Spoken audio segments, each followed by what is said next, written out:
Hello दोस्तों, कैसे हो आप लोग। Welcome back to the channel आओ बहन बातें करें। एपिसोड 212। 100 से ऊपर इसमें कमेंट्स आ चुके हैं जिनकी कोशिश करूंगी आज सभी के जवाब दे दूं। और अब से आपके एपिसोड में जिसमें आप क्वेश्चन पूछेंगे लेटेस्ट वीडियो में जाके उसके अगले एपिसोड में आपके जवाब मिल जाया करेंगे। तो चलो आज का एपिसोड में भी लंबा हो जाए, शुरू करते हैं आज का एपिसोड शूट करना। आओ बहन बातें करें। देखो जी, पहला क्वेश्चन पहला ही लंबा है, देखते हैं क्या है। मैम नमस्ते, आप ये बताना मैं कहाँ गलत हूँ। मेरी सास गांव में रहती हैं, मेरे चाचा ससुर उनकी फैमिली के साथ। मेरे ससुर जी की डेथ मेरी शादी से पहले हो चुकी थी। मेरे हस्बैंड अकेले हैं, 2 बहनें, दोनों इनसे बड़ी हैं। मैम मेरे हस्बैंड ने अपनी मास्टर डिग्री से लेकर अपनी शादी का सारा खर्चा खुद से किया। मेरे हस्बैंड के अंकल्स ने इनको कुछ भी सपोर्ट नहीं किया, आज तक सब कुछ खुद से करते आ रहे हैं। यहाँ तक कि मेरी सास के मेडिसिन का खर्चा तक खुद से देखते हैं, और दीदियां आती हैं तो उनके लिए भी यहीं से पैसे जाते हैं। हस्बैंड जॉब करते हैं, गांव में खेती भी है, उसकी इनकम सारा कुछ इनके चाचा लेते हैं। मैम मेरी सास बोलती इतने हाथ पैर चल रहे हैं, इतने गांव में हूँ, फिर तो मुझे तुम्हारे पास ही रहना है। और हमारे पास भी तब आती हैं जब उनका हेल्थ इश्यूज होते हैं, क्योंकि वो शुगर पेशेंट हैं। इस बार आई थी तो मेरे सामने बोल रही थी कि खुद के हाथ में पैसे हों तो जो मन हो वो खरीद लो, अपनी लड़कियों के लिए भी कुछ एक्स्ट्रा हो जाए, हमेशा से दूसरों के हाथों में रही हूँ। मैं इस बारे में अपने हस्बैंड को भी बोला और अपनी माँ को बोले हमरे साथ रहें और खेती का जो भी पैसा है वो अपने पास रखें। तो ये बोलते हैं कि जब उनका यहाँ मन नहीं लगता तो क्या बांध कर लाऊं यहाँ उनको, और जब हाथ पैर ठीक हो जाएंगे तब कैसे रहेंगी। मैंने तो मेरे साथ लड़ाई की हस्बैंड, और मैंने बोला उनका पूजा पाठ का टाइम है, ना कि मन लगाने का। तो बोलते हैं टाइम उसके पीछे पड़ी हो, तुम उसके पीछे पड़ी हो, तुम्हारा बस चले तो उनको मार ही दो। मैंने क्या गलत बोला। देखो, एक ना बूढ़ों को आप कितने ही पैसे दे लो, कुछ कर लो, उनको रहता है थोड़े से पैसे उनके हाथ में। और दूसरी चीज क्या रहती है कि एक लड़का है, अपना खर्चा खुद कर रहा है, शादी ब्याह सब कर लिया, सब कुछ कर रहा है, बहनों का भी लेना देना कर रहा है, थोड़ा मुझे भी दे दे, है ना। अब वो जो खेती का पैसा वैसा है, भाई वो लोग खेती कर रहे हैं, वो ले रहे हैं, तमीज उन्हें होनी चाहिए थी कि अगर किसी की जमीन पे खेती कर भी रहे हो तो उसे बटाई पे देना ही तो कहते हैं थोड़ा बहुत। तो उसको थोड़ा बहुत शेयर या तो फसल के रूप में, पैसों के रूप में दिया जाता है। तो ये तो आपके चाचा ससुर की गड़बड़ है कि वो लोग कर रहे हैं बदतमीजी, नहीं तो टेक्निकली उनको देना चाहिए। बट जब आपके हस्बैंड शुरू से अपना सब कुछ खुद करते आ रहे हैं, जब इतना कर रहे हैं, तो 1000 2000 अपनी माँ के हाथ में भी रख दें, बात खत्म। अब आपका जो दिमाग है वो बहुओं वाला चल रहा है कि भाई वहां से मिलना चाहिए, मिलना चाहिए, आपकी सोच गलत नहीं है, लेकिन नहीं मिल रहा, उस पर अगर आप इशू खड़ा करेंगे तो घर में बखेड़ा ही होगा। कहने का मतलब जो है वो आपके हस्बैंड का है या फिर आपकी सास का है, उन दोनों को बोलना चाहिए। अगर आपको मुद्दा उठाना है या तो फिर सारी चीजों पे उठता कि भाई बिल्कुल ही नहीं करना। जब आपके हस्बैंड शुरू से अब तक सारा करते आ रहे हैं, तो एक इतने से उनके हाथ पे 4 पैसे रखने वाली बात जो वो कर रही है, उसके पीछे उनके सारे किए कराए को खराब मत करो, मेरा मानना ये है।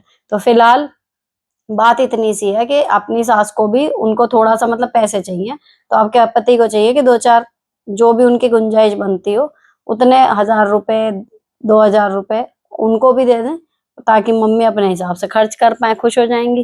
बाकी जो खेती के पैसे का करना है वो उन लोगों का मुद्दा है कि बैठ के उसका कोई डिस्कशन निकले।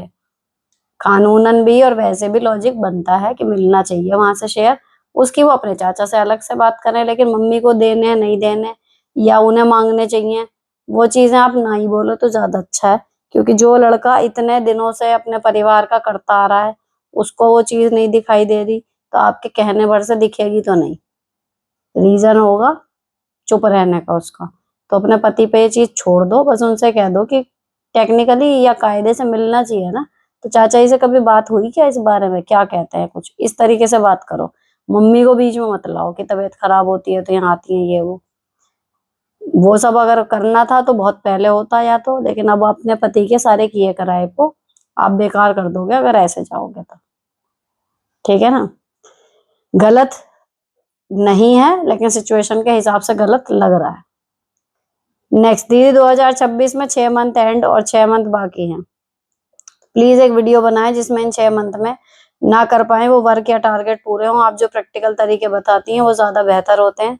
जैसे मुझे वेट लॉस करना है, मॉर्निंग में जल्दी उठने की आदत डालनी है, इन 2 टारगेट से लाइफ बहुत ही बेहतरीन हो जाएगी, पर पता नहीं क्यों कर कुछ नहीं पा रही इन 2 प्रॉब्लम का। So please live life easy channel पर भी आप बताएंगी तो समझ जाऊंगी। मैं खुद से ही परेशान हो गई हूँ, खुद को ही सही आदतों में नहीं डाल पा रही। सोचती हूँ तो ऐसा लगता है जैसे 6 मंथ निकल गए और कुछ नहीं किया, पर जो बाकी है उसमें तो करें, बस सारा टाइम जॉब और घर के काम में निकल जाता है। प्लीज सॉल्व करना मेरी प्रॉब्लम। ठीक है, उस पे ही बात करते हैं। टॉपिक है ऐसा कि वहां पर भी डिस्कस हो सकती है ये चीजें प्रैक्टिकली करके, है ना। बाकी देखो 6 महीने रह गए या 2 महीने रह गए या साल पूरा निकल गया या नया साल शुरू हुआ, केवल डेट ही बदलती है। मुझे तो लगता है जब जागो तब सवेरा।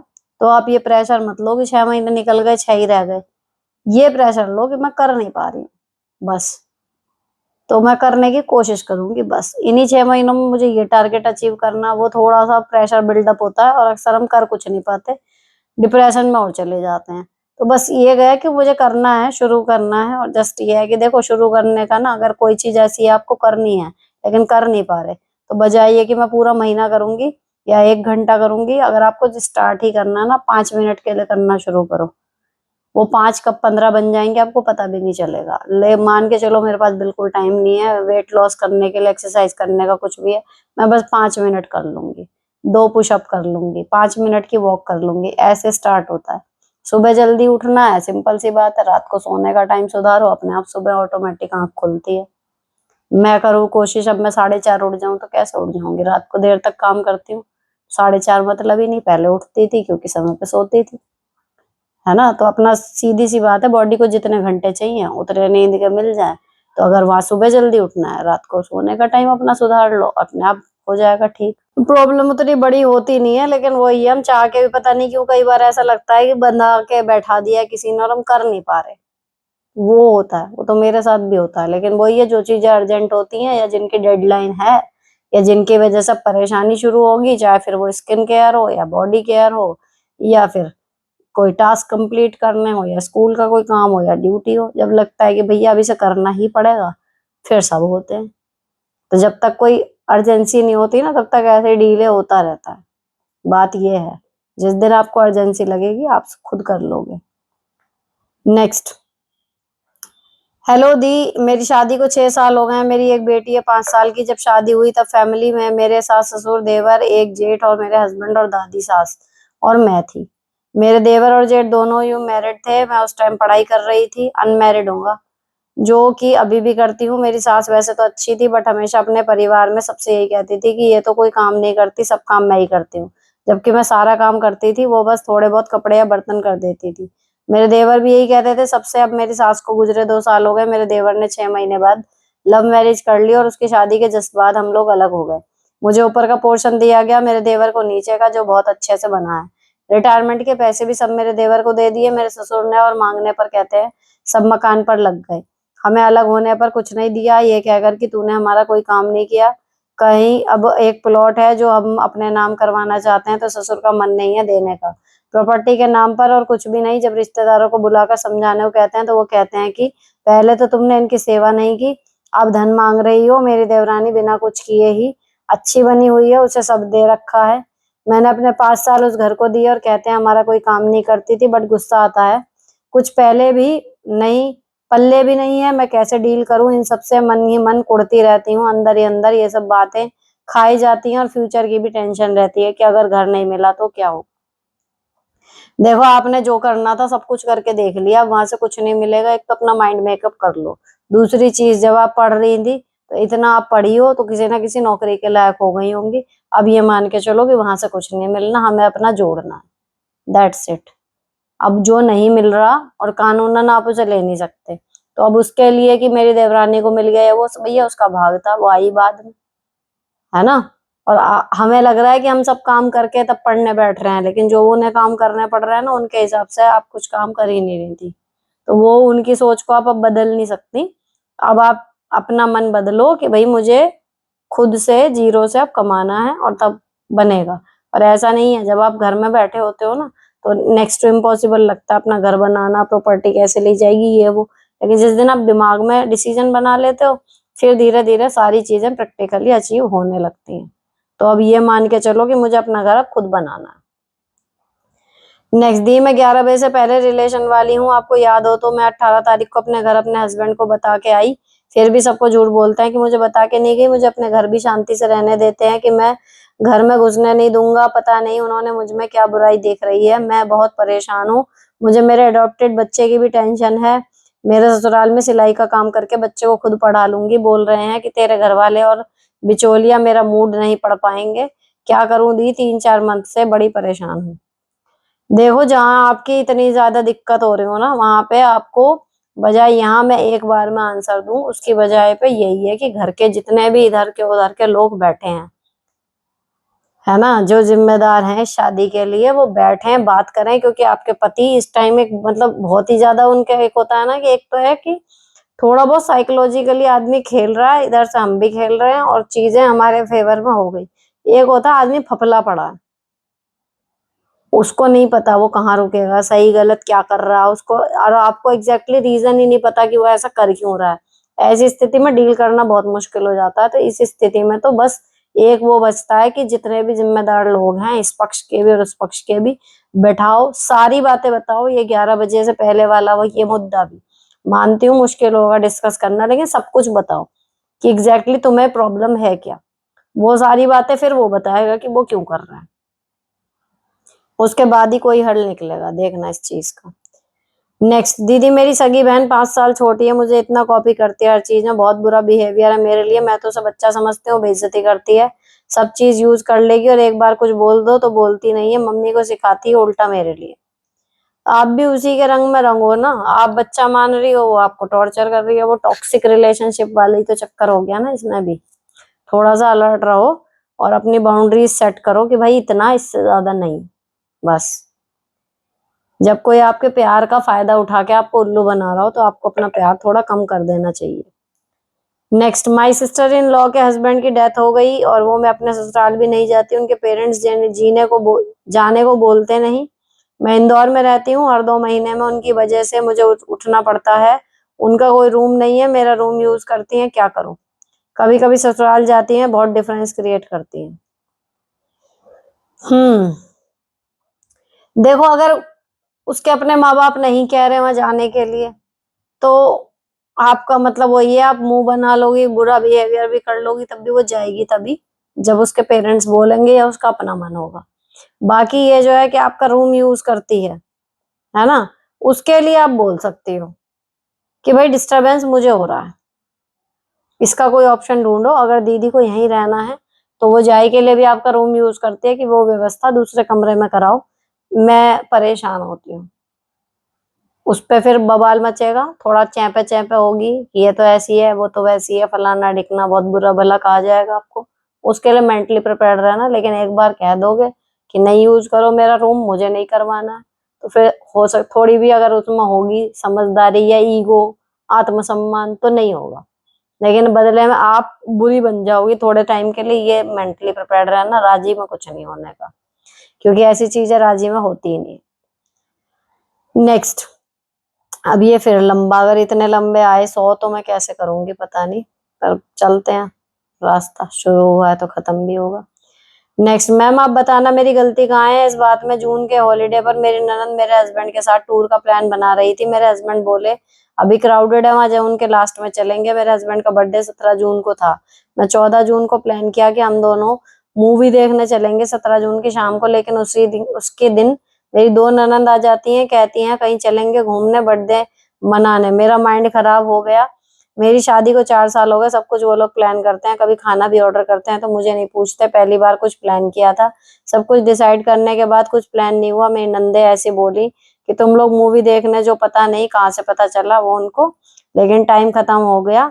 तो मूवी बस टाइम तक मुझे भी अच्छा नहीं लगा। ननद घर आई, मैं मूवी देखने जाऊं, फिर बर्थडे घर ही मना लिया। मेरे हस्बैंड बोले ये सब तेरी वजह से हुआ, तेरा फेस उतरा रहता है जब मेरी बहन आती है तो खुश नहीं होती। मैं कभी नहीं लड़ाई, उनके साथ बहुत मौके थे मेरे सब कुछ कहने की, लेकिन कभी कुछ नहीं कहा। मैं उनको कि चली कोई बात नहीं, फिर मैं ही सुनती हूँ। और टूर पर चलेंगी सभी ननद, मुझे पूछा तक नहीं। मेरे हस्बैंड के घर पे क्या मैम कुछ अपने हिसाब से नहीं कर सकते क्या? मैम लाइफ टाइम उनकी ही चलेगी क्या? कुछ ना कहो तो भी मैं बुरी बोलूंगी तो पता नहीं क्या बन जाऊंगी मैं। देखो ऐसा है, जब तक आपके हस्बैंड को अपनी बहनों के साथ में ही अच्छा लग रहा है, तब तक आप उनकी बहनों से उन्हें अलग करके और सोचें कि सडनली आपके साथ अच्छा लगने लगे, नहीं।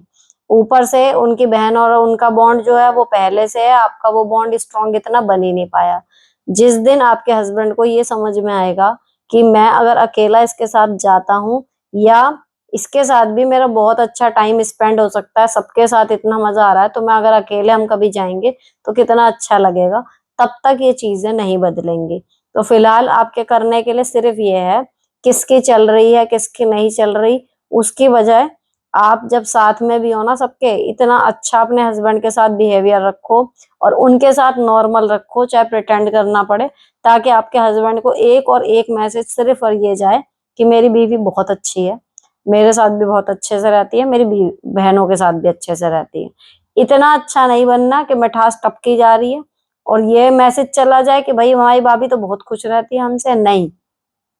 इतना नपातुला अच्छा बिहेव करना है कि मैं आपसे बदतमीजी नहीं कर रही हूँ, मैं आपको देख के मुंह नहीं सड़ा रही हूँ, लेकिन ऐसा भी नहीं है कि मुझे आपके साथ जाके बहुत मजा आ रहा है। वो वाली स्टेज आपको लानी है अपने बिहेवियर में। और जिस दिन वो आ जाएगी तो आपके हस्बैंड को समझ में आएगा कि भाई वो मेरा मान सम्मान करने के लिए इनके साथ रख भी रही है, लेकिन मन तो उसका भी करता होगा अकेले जाने को, है ना। और जब कभी ऐसा मौका लगे कि आप चले गए अकेले, तब वास्तव में उसमें ट्रिप को, उस मूवमेंट को इतना मेमोरेबल बनाना कि मजा आ जाए आपको भी और आपके हस्बैंड को भी। तो लगेगा कि भाई चलो, कभी अकेले जाते हैं कभी फैमिली के साथ जाते हैं। तो थोड़ा सा अपनी स्थिति को पहले मजबूत करो, उसके बाद ये उम्मीद करना कि उन्हें छोड़ के वो आपके साथ टाइम स्पेंड करेंगे। रही बात ये कि आपको पूछा नहीं, मत पूछो कहाँ जाना है, जा रहे हैं, मजा आ रहा है ना, ठीक है। डेस्टिनेशन हमने डिसाइड करी है, उन्होंने क्या फर्क पड़ रहा है। ईगो पर मत लो तो कोई बड़ी बात नहीं है। खाना ऑर्डर करना है, पूछा भी नहीं, आप उसमें एक और ऐड करा दो कि मेरे लिए भी ये मंगा लेना, जब वो कर रहे हैं, अगर वो नहीं पूछ रहे आप खुद से बता दो। वो भी नहीं हो रहा, जेप्टो से खुद मंगवा लो। जेप्टो कह रही हूँ जिस पर बना हुआ खाना मिलता है, स्विगी या जोमेटो, जो आपको खाना है सेम टाइम पे आप अपने लिए ऑर्डर कर लोगे, मुझसे किसी ने पूछा ही नहीं तो मैंने ये मंगा लिया। बस उन्हें भी समझ में आएगा कि इससे पूछा ही नहीं हमने। तो चीजों को ना जितनी वो हैं उतनी ही समझो, और दूसरी चीज, थोड़ा दिमाग से खेलो बजाय दिल से काम लेने के। नेक्स्ट, दी कैसे हो आप, मैं रेंट के घर में हूँ, मैंने मेरे ससुर से कहा हमें भी घर में हिस्सा दें ताकि हम भी घर में रह सकें, तो मेरे हस्बैंड ने मुझसे लड़ाई की और कहा कि मुझे नहीं चाहिए, जब चाहिए होगा मांग लूंगा। घर चलाने में ही मेरी मदद लेते हैं, मेरे हस्बैंड के सभी भाई मेरे ससुर के घर में रहते हैं, बस हम लोगों को वह लोग नहीं रहने देते। घर में हक मांगने में मेरे हस्बैंड मेरा सपोर्ट नहीं कर रहे, मैं कब तक मेहनत करूंगी। आपके हस्बैंड के बिना आपकी मेहनत कोई काम नहीं है, सिवाय लड़ाइयों के कुछ नहीं हाथ रखने का। हिस्सा मांगना होता है तो पति का साथ होना बहुत जरूरी है, अगर वो साथ नहीं दे रहे देन लीव। नेक्स्ट, सारे क्वेश्चन बड़े बड़े आ रहे हैं यार, फिर मुझे छोड़ने पड़ेंगे ये। नेक्स्ट है ये क्वेश्चन, चलो पर ये वाला पढ़ती हूँ, उसके बाद अगला कोई बड़ा आया तो फिर देखते हैं क्या होएगा, वरना पूरे ही नहीं हो पाएंगे। नेक्स्ट, दीदी मेरी शादी को 8 साल हो गए, जब मेरे बेबी पेट में था तब पूरी फैमिली ने मुझे बहुत परेशान किया, इवन हस्बैंड ने भी। उन फैमिली वालों के साथ बैठ के बहुत टोंट मारे, मेरी बैक बाइटिंग होती थी जिसमें मेरे पति उसकी पूरी फैमिली शामिल होती थी। मसला ये है अब मैं अपने पति के साथ अलग रहने लगी हूँ रेंट पे, ससुराल वाला घर छोड़ के। आप मुझे ये बताओ, पहले जब मैं पढ़ना चाहती थी हस्बैंड ने पढ़ने नहीं दिया, जॉब नहीं करने दी, उनकी फैमिली की थिंकिंग थी कि इसके हाथ पे पैसे आए तेरी इज्जत नहीं करेगी। और अब जब फाइनेंशियल क्राइसिस आते हैं तो वो कहते हैं जॉब कर ले किसी मॉल या स्कूल में, बट अगर मैं कहूँ नहीं मुझे अपनी स्टडी कंप्लीट करनी है तो वो मना करते हैं, मेरे पे नहीं है पैसे। और अगर मैं कोई छोटा मोटा खुद का कपड़े का काम करने की सोचूं, पैसे मांगू तो बोलते हैं नहीं खुद कमा और अपना काम कर। उसके फैमिली मेंबर जैसे उसकी बहन है जो जब उसको कोई काम आए तो मीठा बोल के काम निकलवा लेती है, और जब हमारी बारी आए तो सुनाने लगती है तुम मुझे कभी बुलाते नहीं, तुम मुझे तीज त्योहार का सामान नहीं देते, ये वो। जबकि उसके 2 भाई और हैं, वो हर टाइम अपने बड़े भाई के गुणगान गाती है जैसे मेरे तो सब कुछ यही करता है। तो वो बोलती है मेरे 2 भाइयों के बिना काम चल जाएगा लेकिन सबसे बड़े के बिना नहीं चलेगा। इस वजह से सेकंड भाई ने तो उससे दूरी बना ली, वो भी करता उसका कुछ नहीं, बस फोन वगैरह पे हालचाल पूछ लेता है। और जो मेरे पति हैं वो फिर उसके पीछे पड़ी रहती है बहन बहन। वो बहन ऐसे बातें बोल देती है कि यहाँ हमारी कभी तरक्की नहीं होगी, तुम कभी खुश नहीं रहोगे, तुम्हारे बच्चे तुम्हें कभी नहीं रखेंगे, और तो और जब हम मंदिर जाएं तो बोलते हैं कि तुम्हारे तो भगवान भी खुश नहीं होंगे। क्या ऐसी बहन से राखी का बंधन बांधना ठीक है? वो ये सेम बातें लगभग हमेशा रिपीट करती है, हमें बद्दुआ देती है। मैं चाहती हूँ उसको ये सब रियलाइज हो, बट मैंने उससे बात करनी बंद कर दी, और मेरे बच्चों से बोलने भी नहीं देती मैं उसको। वो हर टाइम मेरे इतने छोटे बच्चों को मेरे जेठ के बच्चों से कंपेयर करती है, जबकि जेठ के बच्चे मेरे बच्चों से दोगुनी उम्र के हैं। आप बताओ मैं क्या करूं? क्या करूंगी? बोलना बंद कर चुकी हो, बच्चों को नहीं बोलने दे रही हो, इससे ज्यादा आप क्या करोगी? कोई बद्दुआ दे रहा है, उसका मुंह तो आप पकड़ नहीं सकते। रही बात पति की, कि जो पति बहन बहन करता रहता है, उसको बताओ कि भाई इतनी बद्दुआएं ये दे रही है, समझ में आती नहीं क्या? है ना, सीधी सी बात। और दूसरी, कि भाई अगर तुम्हें निभाना है अपनी बहन से घर के बाहर निभाओ रिश्ता। जब बुरी बनी हुई हो, बहुत नहीं कर रही, कुछ नहीं कर रही, बद्दुआ दे रही है, सीधे अपने पति से बोलो, झगड़ा होगा ठीक है, लेकिन बोल दो कि अपनी बहन से रिश्ता निभाना है, आप बाहर निभाओ। मेरी या मेरे बच्चों से जब उसका कोई मतलब नहीं, बुरी बुरी बातें बोलती है, घर में नहीं आएगी। लेना देना करना, जो करना तुम्हें मिलना, जाके उसके घर मिल के आओ, यहाँ नहीं आएगी। ऐसे तो ऐसे ठीक। एक होता है ना कि थोड़ा सा बचा हुआ है धागा, चलो भाई चल छोड़, इतना बुरा कोई है तो उसके साथ क्या ही करना, हम भी बुरे ही सही, फिर उसके साथ अच्छा बन के करना क्या है। नेक्स्ट मैम, मेरा ट्रांसफर मेरे ससुराल में हुआ है, मैं राजस्थान से हूँ, प्राइमरी में गवर्नमेंट टीचर, और 2 बच्चे हैं, एक 9 इयर्स का, दूसरा 5 में लगा है मार्च में, और 200 गज का मकान है जिसकी सफाई भी करनी होती है, साथ ही स्कूल में मुझे प्राइमरी की जगह 6 to 10 तक क्लास दे रखे हैं, सब्जेक्ट साइंस दे रखा है, क्योंकि वहाँ कोई सेकंड ग्रेड का साइंस टीचर नहीं है। स्कूल का मीडियम इंग्लिश है, तो साइंस बुक इंग्लिश में और टीचिंग भी इंग्लिश मीडियम की तरह करनी होती है। चार्जेस तो दे ही रखे हैं अलग से, छोटे बेटे को मैं साथ ले जाती हूँ, स्कूटी से 6 किलोमीटर है स्कूल, बड़ा बेटा प्राइवेट में जाता है, सास ससुर जी और दादी सास हैं घर में, मेरे हस्बैंड बारमार डिस्ट्रिक्ट में गवर्नमेंट टीचर है, मैं शिकार में हूँ, 600 किलोमीटर दूर बारमार यहाँ से, तो उनको वहां रहना पड़ता है। छुट्टी में ही आ पाते हैं, तो मैं मम्मी पापा और दादी के काम नहीं कर पाती। वो जस्ट सामने पुराने वाले मकान में रहते हैं, मैं हमेशा पर्सन, नया मकान है उसमें हूँ, तो क्या मैं गलत हूँ कि मैं उनके काम नहीं कर पाती हूँ? बस रोज सब्जी बना के दे देती हूँ, और छुट्टी वाले दिन चाय और ब्रेकफास्ट जो बनाती हूँ पूछ लेती हूँ। उनके हस्बैंड सपोर्ट करते हैं फुल, पर सास ससुर और दादी सास ये सोचते हैं कि ये हमारे काम नहीं करती, क्या करूं, टाइम मैनेज नहीं हो पाता, और मेरी तबीयत भी खराब रहती है, तो मैनेज कैसे करूं? और घूंघट यहाँ सब करते हैं, मैं करूं या नहीं? गांव है, प्लीज सजेस्ट। देखो वहां पर घूंघट का इस हिसाब किताब ज्यादा है, तो इतना आसान नहीं होगा वहां पे घूंघट हटाना। दूसरी चीज, जितना कर रहे हो उतना काफी है, उसमें उनको शिकायत है, उसका आप कुछ कर नहीं सकते। तो ऑलरेडी आप अपना बेस्ट कर रहे हो, लोड मत लो, कुछ कहें तो सुन लो, बस इतना ही कर सकते हो, इससे ज्यादा कुछ नहीं। लेकिन इससे ज्यादा आप कर ही नहीं सकते, तो फिर क्या सोचना कि मैं कैसे करूं, बात ये है। इसके बाद भी अगर उन्हें कुछ कमी लग रही है, बातें सुना रहे हैं, ठीक है जी, बुरा मत मानो उस चीज को, और क्या। नेक्स्ट, हेलो मैम, एक बार मेरे हस्बैंड ने पड़ोसी से प्रचंड लड़ाई भी करी, फिर भी पड़ोसी नहीं सुधरता। वो मेरे पति और बच्चों की तरक्की से जेलस है, कभी रंग रैप, कभी भाषा, कुछ भी जाति पर कमेंट करता है, जबकि हम बड़े समाज कर रेस्पेक्ट से बात करते हैं, हमें घर से बाहर निकलना मुश्किल कर दिया है। देखो फिर अगर सब कुछ करके भी बात नहीं संभल रही, तो फिर ऑप्शन वही बचता है कि या तो आप अपना घर बदलो या वो बेच के जाए, क्योंकि पड़ोस की कलह देखो बहुत लंबी चलती है। अगर कर सकते हो दूसरी जगह घर ही ले लो फिर।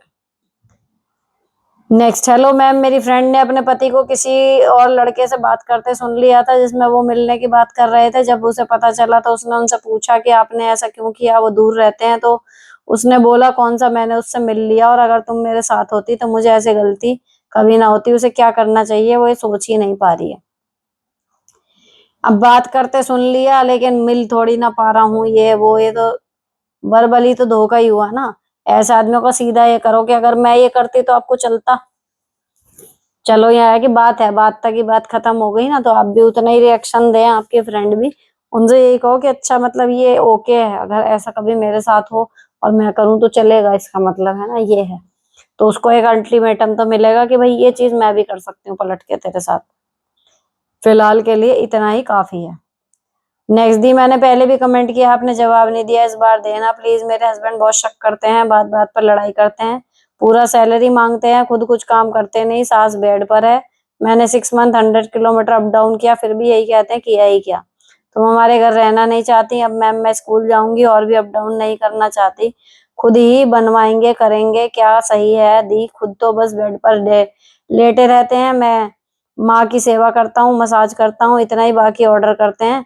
पूरे दिन खाना भी हमें ट्यूब से देना होता है, पूरे दिन काम रहता है, बच्चे भी छोटे हैं, क्या करूं?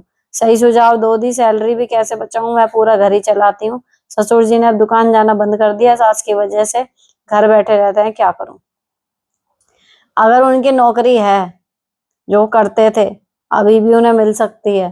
तो जो सास की केयर टेकिंग के लिए है, सैलरी से ज्यादा अगर उनकी मतलब जो नर्स रखोगे, अगर उससे ज्यादा सैलरी आपके हस्बैंड की है, तो फिर उन्हें फोर्स करा जाए कि भाई नौकरी करो, सास की सेवा के लिए हम मेड रख लेंगे, नर्स रख लेंगे। लेकिन अगर जितने की नर्स आती है उतने ही पैसे उन्हें वहां मिल रहे थे, तो फिर स्थिति को जस का तस रहने दो। परमानेंट कुछ भी नहीं है। सास कोई सारी जिंदगी नहीं रहेगी, जब इतने बीमार है, या तो वो सही हो जाएंगी या फिर चली जाएंगी। तो उस दोनों ही कंडीशन में ये स्थिति जो है वो परमानेंट नहीं है, थोड़ा सा टाइम है, बस इस टाइम निकालना। दूसरी चीज ये जी, किया ही क्या है, किया ही क्या है? देखो उसमें यही है कि अगर मैं उसका जवाब सीधा ये दो कि अगर कुछ नहीं किया तो मैं करना बंद कर दूं, फिर चल जाएगा काम। सीधी सी बात है, यही मैं घर के काम में कहती हूँ, यही हर जगह। अगर कोई आपके करने के बाद भी ये कह देना कि तूने किया ही किया है, तो सिंपली जो आप कर रहे हो उसे करना बंद कर दो, अपने आप पता चल जाता है कि हम क्या कर रहे थे, है ना? तो या तो ये, या फिर यही है कि भैया इस टाइम पे स्थिति खराब है, दिक्कत तो है ही, लेकिन फिलहाल बुरा टाइम है, निकाल लो अपना, नौकरी पे हो तब भी बात है, सोचो अगर ये भी ना होती नौकरी। ऐसे भी कमेंट्स आप सुनती होंगी ना यहाँ पे कि नौकरी है ही नहीं, तब सोचो क्या होता। एटलीस्ट आपके पास अर्निंग है तो कम से कम घर चल रहा है, इसको भी एक वो मानो। और उन पे इरिटेट होना आपका बनता है क्योंकि आप इतनी मेहनत कर रहे हो, लेकिन वो भी अभी टाइम है, ठीक है, this is not the right time, मतलब टोकने का या कोई स्टैंड लेने का, मैं ये कहना चाह रही हूँ।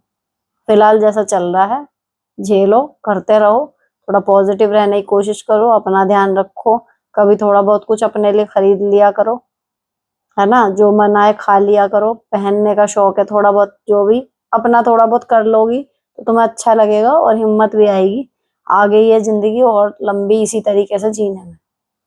ठीक है? और स्थितियां बदलेंगी, ये विश्वास रखो, थोड़ा टाइम लगेगा लेकिन चेंज होएंगी। नेक्स्ट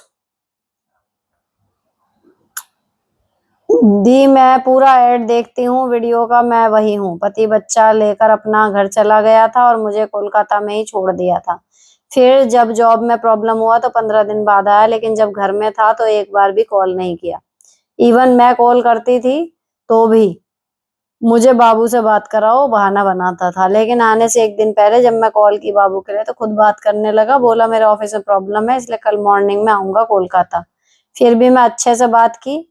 अब बहुत आने के बाद वो मेरे से बात नहीं करता, शायद ही कभी करे। ऑफिस की कुछ बात हो, जो बात हो मुझे पहले ही बता चुका है। आने के 1 वीक बाद एक दिन आया तो मैं उस दिन थकी हुई थी, मैं बोली कि मुझे नींद आ रही है, तो तुरंत दूसरे रूम में जाकर सो गया और उसी दिन इवनिंग में चाउमीन एग रोल लाया था।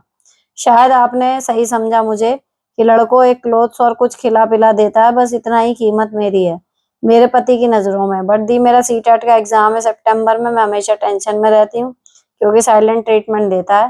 प्लीज गाइड कीजिए, आपसे हम्बल रिक्वेस्ट है। देखो इस ट्रीटमेंट को जो लोग देते हैं ना, अब मैं भी कहती हूँ आपसे कि साइलेंट ट्रीटमेंट कई बार देना हमारा जरूरी होता है, कि जो चीज बोलने से नहीं होती कई बार वो साइलेंट ट्रीटमेंट सामने वाले को परेशान कर देता है। सेम चीज अब वो आपके ऊपर अप्लाई हो रही है। लेकिन अगर आप उस साइलेंट ट्रीटमेंट की वजह से टूट गई, इधर तो आपका पेपर की तैयारी नहीं होगी, दूसरा जो भी आप अपनी लाइफ में चेंज करने जा रही हो, अपनी शर्तों के अनुसार चाह रही हो लाइफ आपकी हो, वो नहीं हो पाएगी। मुश्किल है, लेकिन उनके साइलेंट ट्रीटमेंट को हजम करना सीखो, तभी उसका वो बदलेगा। अगर उससे इफेक्ट आप होती रहोगी तो वो देना बंद नहीं करेगा। जब हमें किसी के साइलेंट ट्रीटमेंट से फर्क नहीं पड़ता ना, तब वो बोलना शुरू करता है। ठीक है? नेक्स्ट दी, मेरी सास अलग करने के बाद भी क्यों पीछे पड़ी रहती है? मेरे छोटे ससुर खत्म हो गए, सब रिश्तेदार घर आए थे, सबसे बुराई निचाई गिराती है। हम देखकर चुप हो जाते थे, उनको पता था कि हमें नहीं पता चल रहा। कभी कभी तो वहां पर बैठी रहती थी, टोंट मारती थी। हमें सुनाकर सामने वाले समझ नहीं पाते। बाद में मैं पूछती थी तो छवि बुआ से तो बोलती थी, जाने दो, उनकी आदत नहीं सुधरेगा। सबको पता है हमें गलत कोई नहीं कहता, लेकिन सामने सबको गलत होते हुए नहीं बोलता, किसी की हिम्मत नहीं होती, लेकिन आपस में सब खुश नहीं है। देखो ये सब चीजें ना होती हैं। रिश्तेदार क्या होते हैं, सुन रहे हैं, सही देख रहे हैं कि हाँ ये बंदा सही है, लेकिन फिर भी दूसरा आदमी उसकी बुराई कर रहा है। कोई नहीं पड़ता है किसी के पचड़ों में। उम्मीद ही क्यों रख रहे हो कि कोई अपने घर के नहीं लोग सिमटा पा रहे हो, तुम्हारे घर के क्या सिमटाएंगे। जरा सी देर में कोई कह दे कि तुम कौन खामखा। तो ज्यादातर रिश्तेदार तो भैया बस सुन लेते हैं दोनों तरफ की, वो कहते कुछ नहीं। इसीलिए मैं फर्क नहीं पड़ता जब मैं कहती हूँ ना कि वो कहते हैं कि जी सबके सामने मेरी बुराई कर रहे हैं, मेरी इमेज खराब कर रहे हैं। करने दो, वो क्या कर लेंगे जिनके सामने इमेज खराब हो रही है, उनको क्या ही अधिकार है आपकी लाइफ पे। उन्हें तो सुननी है सब तरफ की। आप ही अपने को रख के देखो, दूसरे के घर जाओगे, बुराइयां चल रही हैं सास ससुर की, या लड़ाई चल रही है आपस में, आप सुनी तो लोगे? आप उनके बीच में कूद के उनका बीच बचाव कराओगे, या जज बन के फैसला दोगे तू गलत तू सही? सेम ही मान के चलो दूसरे रिश्तेदारों को। आपके घर की है, आपको ही हैंडल करनी है ना? तो जब आपको पता है उनके कहने सुनने से किसी पे कोई फर्क नहीं पड़ रहा, तो आप भी अपने ऊपर फर्क मत पड़ने दो। नेक्स्ट दी, मेरे हस्बैंड का ऐसा नहीं है, ऐसा है कभी लगता है बात करते हैं, बहुत करते हैं। मेरा तो कभी लगता है बिल्कुल नहीं। इतना रूड बोलते हैं छोटी छोटी बात पे। उनको होता है मैंने जो कह दिया बस मैं मान जाऊं, अगर ना मानी बात तो ईगो पे ले लेते हैं।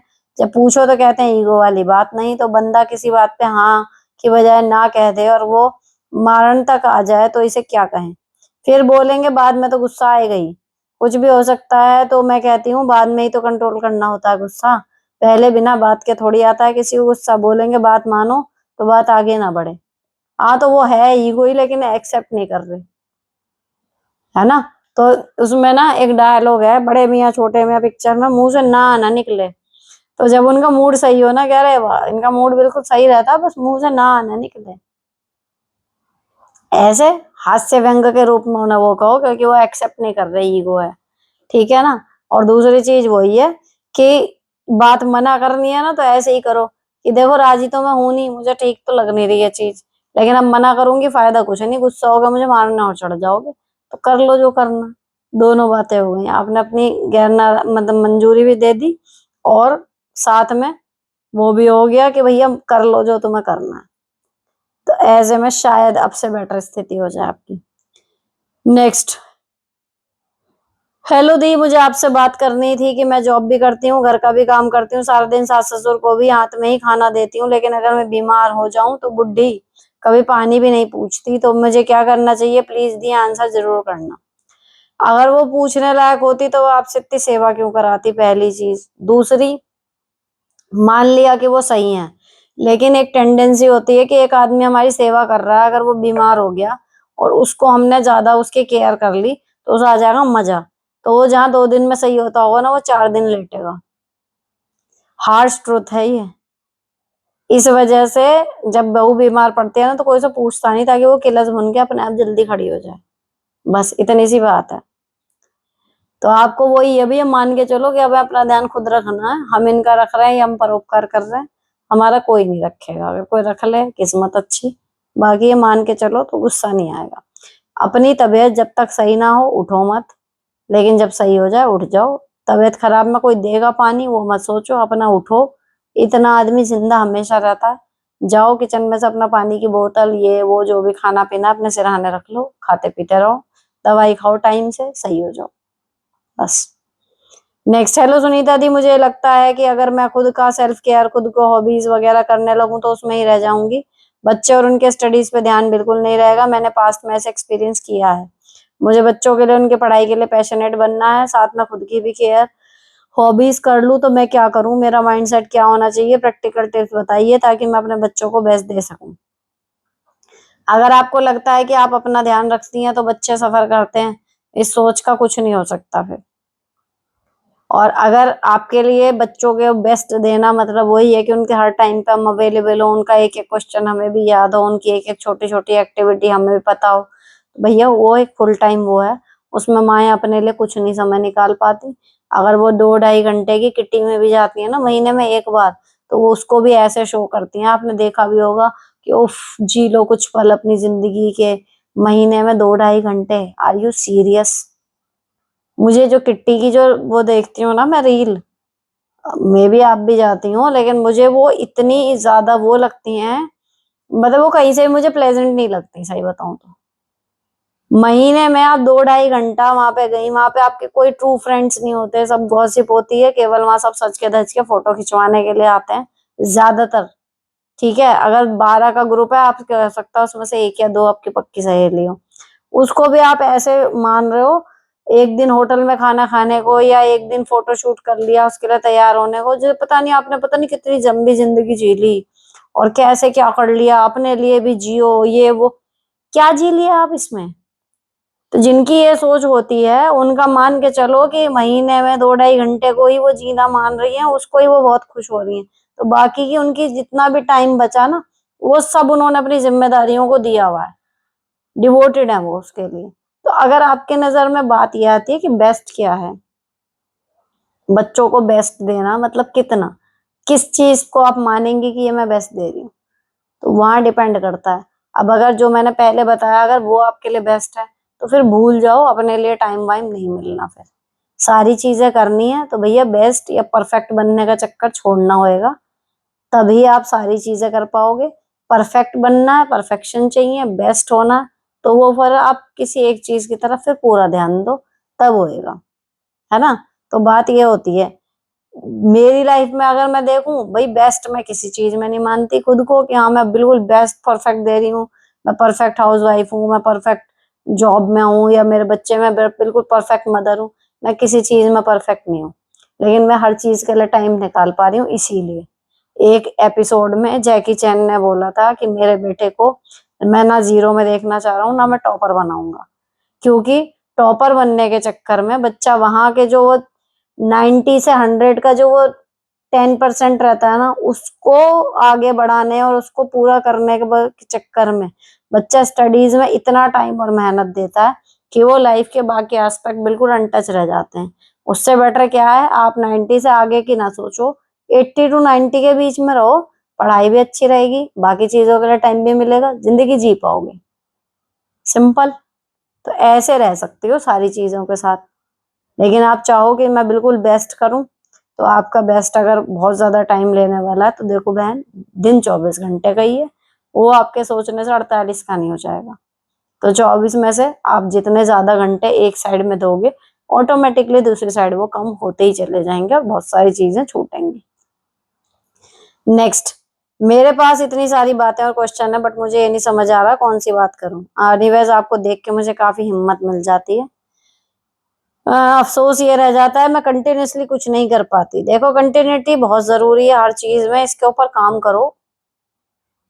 पूरी जिंदगी एक चीज कंटिन्यू नहीं कर पाओगे, छोटे टाइम स्लॉट लो, 15 दिन, 20 दिन, 10 दिन, एक हफ्ता, उसमें करूंगी। अगर इतने इतने भी करके आपने बीच में 4-5 दिन गड़बड़ भी कर दी, फिर आपने पकड़ लिया, तो भी काफी कुछ अचीव कर जाओगी। नेक्स्ट, हमें चैनल अपना लगता है हमारा सा, कुछ भी कह पूछ सकते हैं सबसे। मैं इसके स्टार्ट होने में हमारी वोटिंग, हमारा प्यार था, अपनी चॉइस से अपना कस्टमाइज चैनल, आपने बहुत मेहनत दिखाई है। Thank you. नेक्स्ट, दी नमस्ते, कैसे हो आप? मुझे आपसे पूछा था कि हमने खुद मकान लेना चाहिए, रेंट पर रहना चाहिए। रेंट 20,000 है पर मंथ का, और मकान लेने के बाद किस्त बड़ी होगी 25,000, है ना? और हस्बैंड कहते हैं हमें मकान की बनाना, तुबा पास सेवा करनी चाहिए, सेव करना चाहिए ताकि बच्चों के एजुकेशन में काम आए। इन लॉज मकान लेने में सपोर्ट कर रहे हैं, मेरा भी मन खुद का मकान लेने का है, ऐसे में क्या करें? प्लीज सही सजेस्ट करें, आपके रिप्लाई के बाद ही हम डिसीजन ले पाएंगे। मकान ले लो अपना, चीज हो जाएगी एक, है ना? और रही बात ये बच्चों के उसकी, तो इतना आप दे ही रहे हो वहां पे किस्त में, ऑलरेडी दे रहे हो किराए में, 5 ही हजार तो बढ़ रहे हैं, तो कहीं और से अर्निंग सोर्स बढ़ जाएंगे। तो जैसे चल रहा है वैसे ही चलता रहेगा, और अभी इन लॉज भी आपकी हेल्प कर रहे हैं, तो मकान ले लो। अगला, हाय दीदी, मैं आपके पूरे के पूरे एपिसोड सुनती हूँ, बहुत सही जवाब होते हैं, मेरी प्रॉब्लम का सोल्यूशन दीजिए। बात यह है कि जब मैं मेरे मायके जाने की बात अपने पति और सास से करती हूँ, तो हर बार बवाल हो जाता है घर में। बस गर्मी की छुट्टी में ऐसे ही घर वालों को मना के और छुट्टी खत्म होने के 15 दिन बचे थे तब मायके गई। मगर जब से मैं वापस आई हूँ मेरे पति, सास, ननद ये लोग आए दिन से मुझे बोल रहे हैं कि तू क्यों आई घर वापस, वहीं तेरे बाप के घर 2-3 महीने रहती, तुम्हें किसने बुलाया था, ऐसा बोल रहे हैं। मुझे फील करवाया जा रहा है कि तुमने जिद करके जाने की हिम्मत कैसे की। अब पड़ी रहो उधर ही, हमें नहीं अच्छा लगा तेरा वापस आना। मेरा पति ऐसा बिहेवियर कर रहे हैं जैसे वो मेरे साथ रहना नहीं चाहते लेकिन फोर्सफुली शादी निभा रहे हैं। मुझे घर में रखने मुझे पे एहसान कर रहे हैं, जबकि शादी को 12 साल हो गए और मेरा 9 साल का बेटा भी है।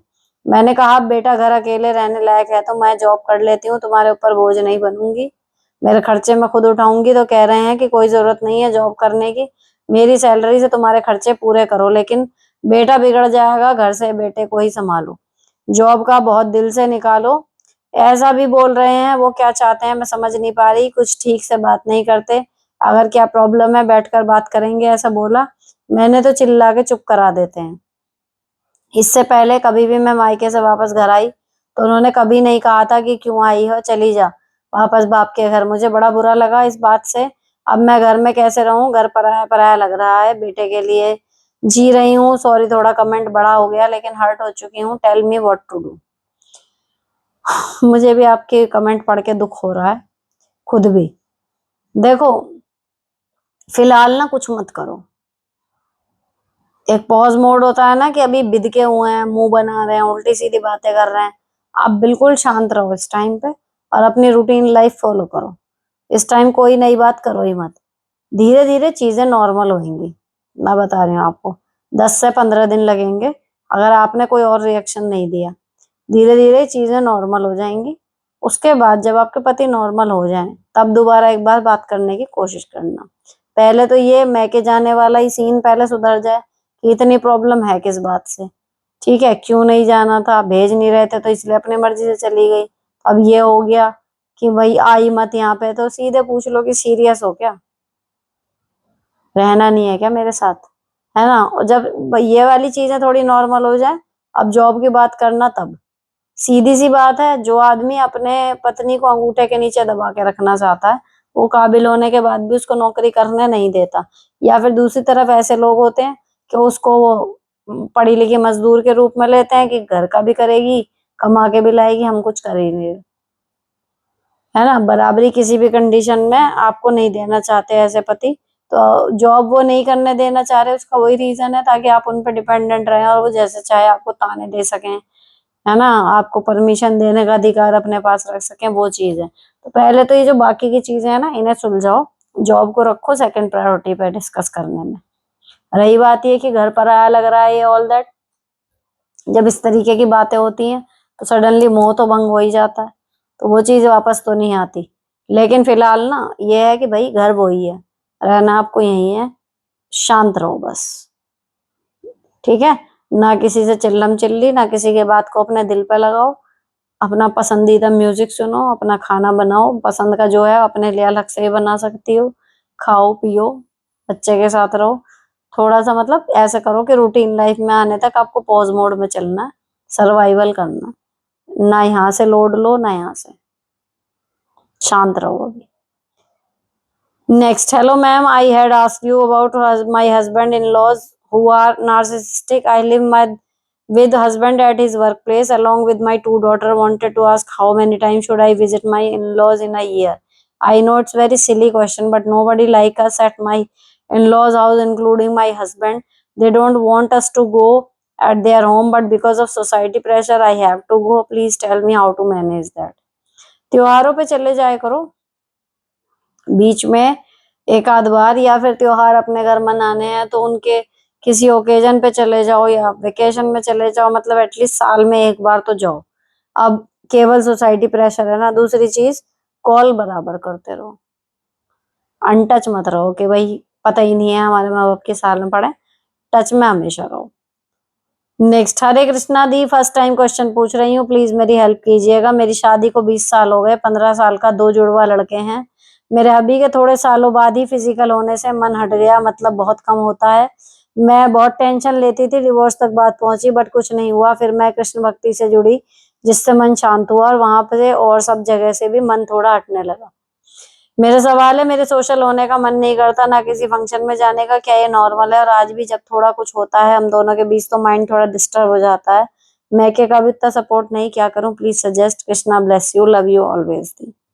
देखो, जब भगवान की भक्ति में आप लीन होने लगते हो ना, और स्पेशली जब सांसारिक चीजों में जो चाहते थे वो नहीं मिला, इस वजह से आप विरक्त होकर उनकी तरफ गए, तो वहां जाके जो शांति और सुकून मिलता है, आप उसके आदी हो जाते हो, फिर आपको ये दुनिया व्यर्थ लगने लगती है। इस वजह से आपका सोशल गैदरिंग में जाने का ये सब मन नहीं कर रहा। लेकिन मैं बता दूं कि जब तक सांस है, भगवान की भक्ति करने का मतलब ये नहीं है कि हम सोशली अपनी जिम्मेदारियों से मुक्त हो जाएंगे।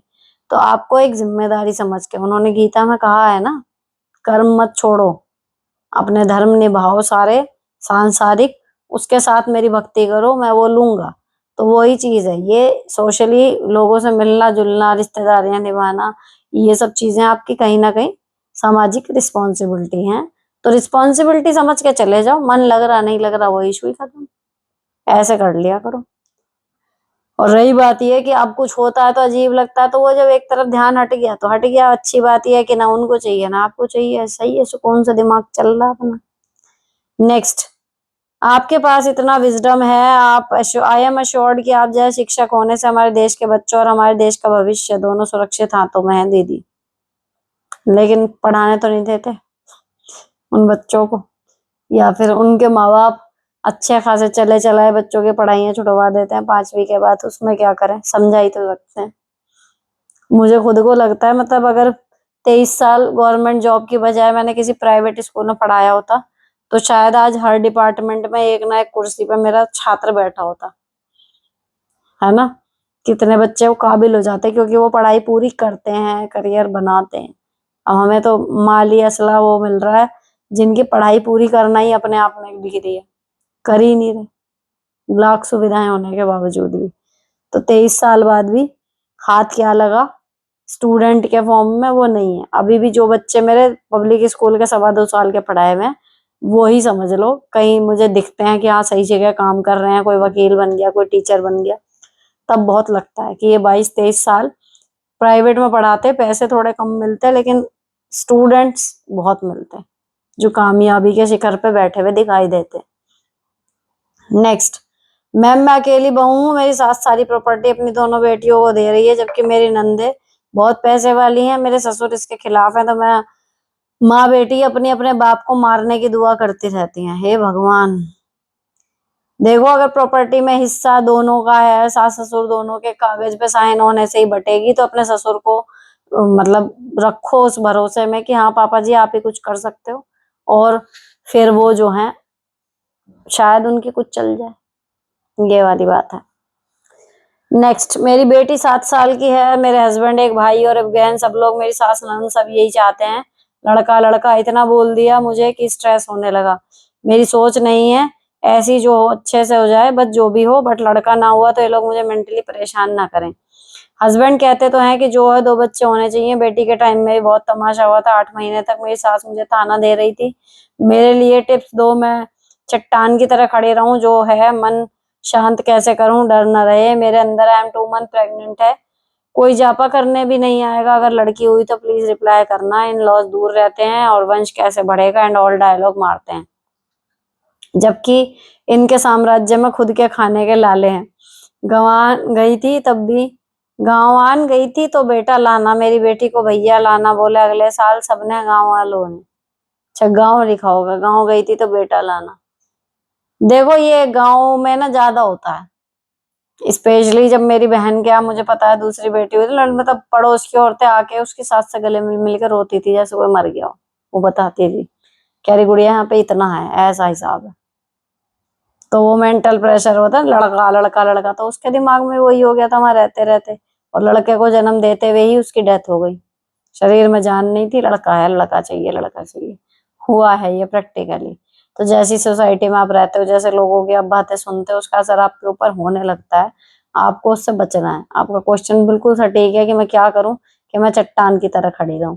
देखो, अगर सब कुछ रहा, नॉर्मल भी रहा, सब कुछ है, या परेशानी से हुआ, जैसे भी है, लेकिन इतना नॉर्मल कभी भी नहीं होता कि माँ यूं कह दे कि मेरी तो डिलीवरी हुई हो गई।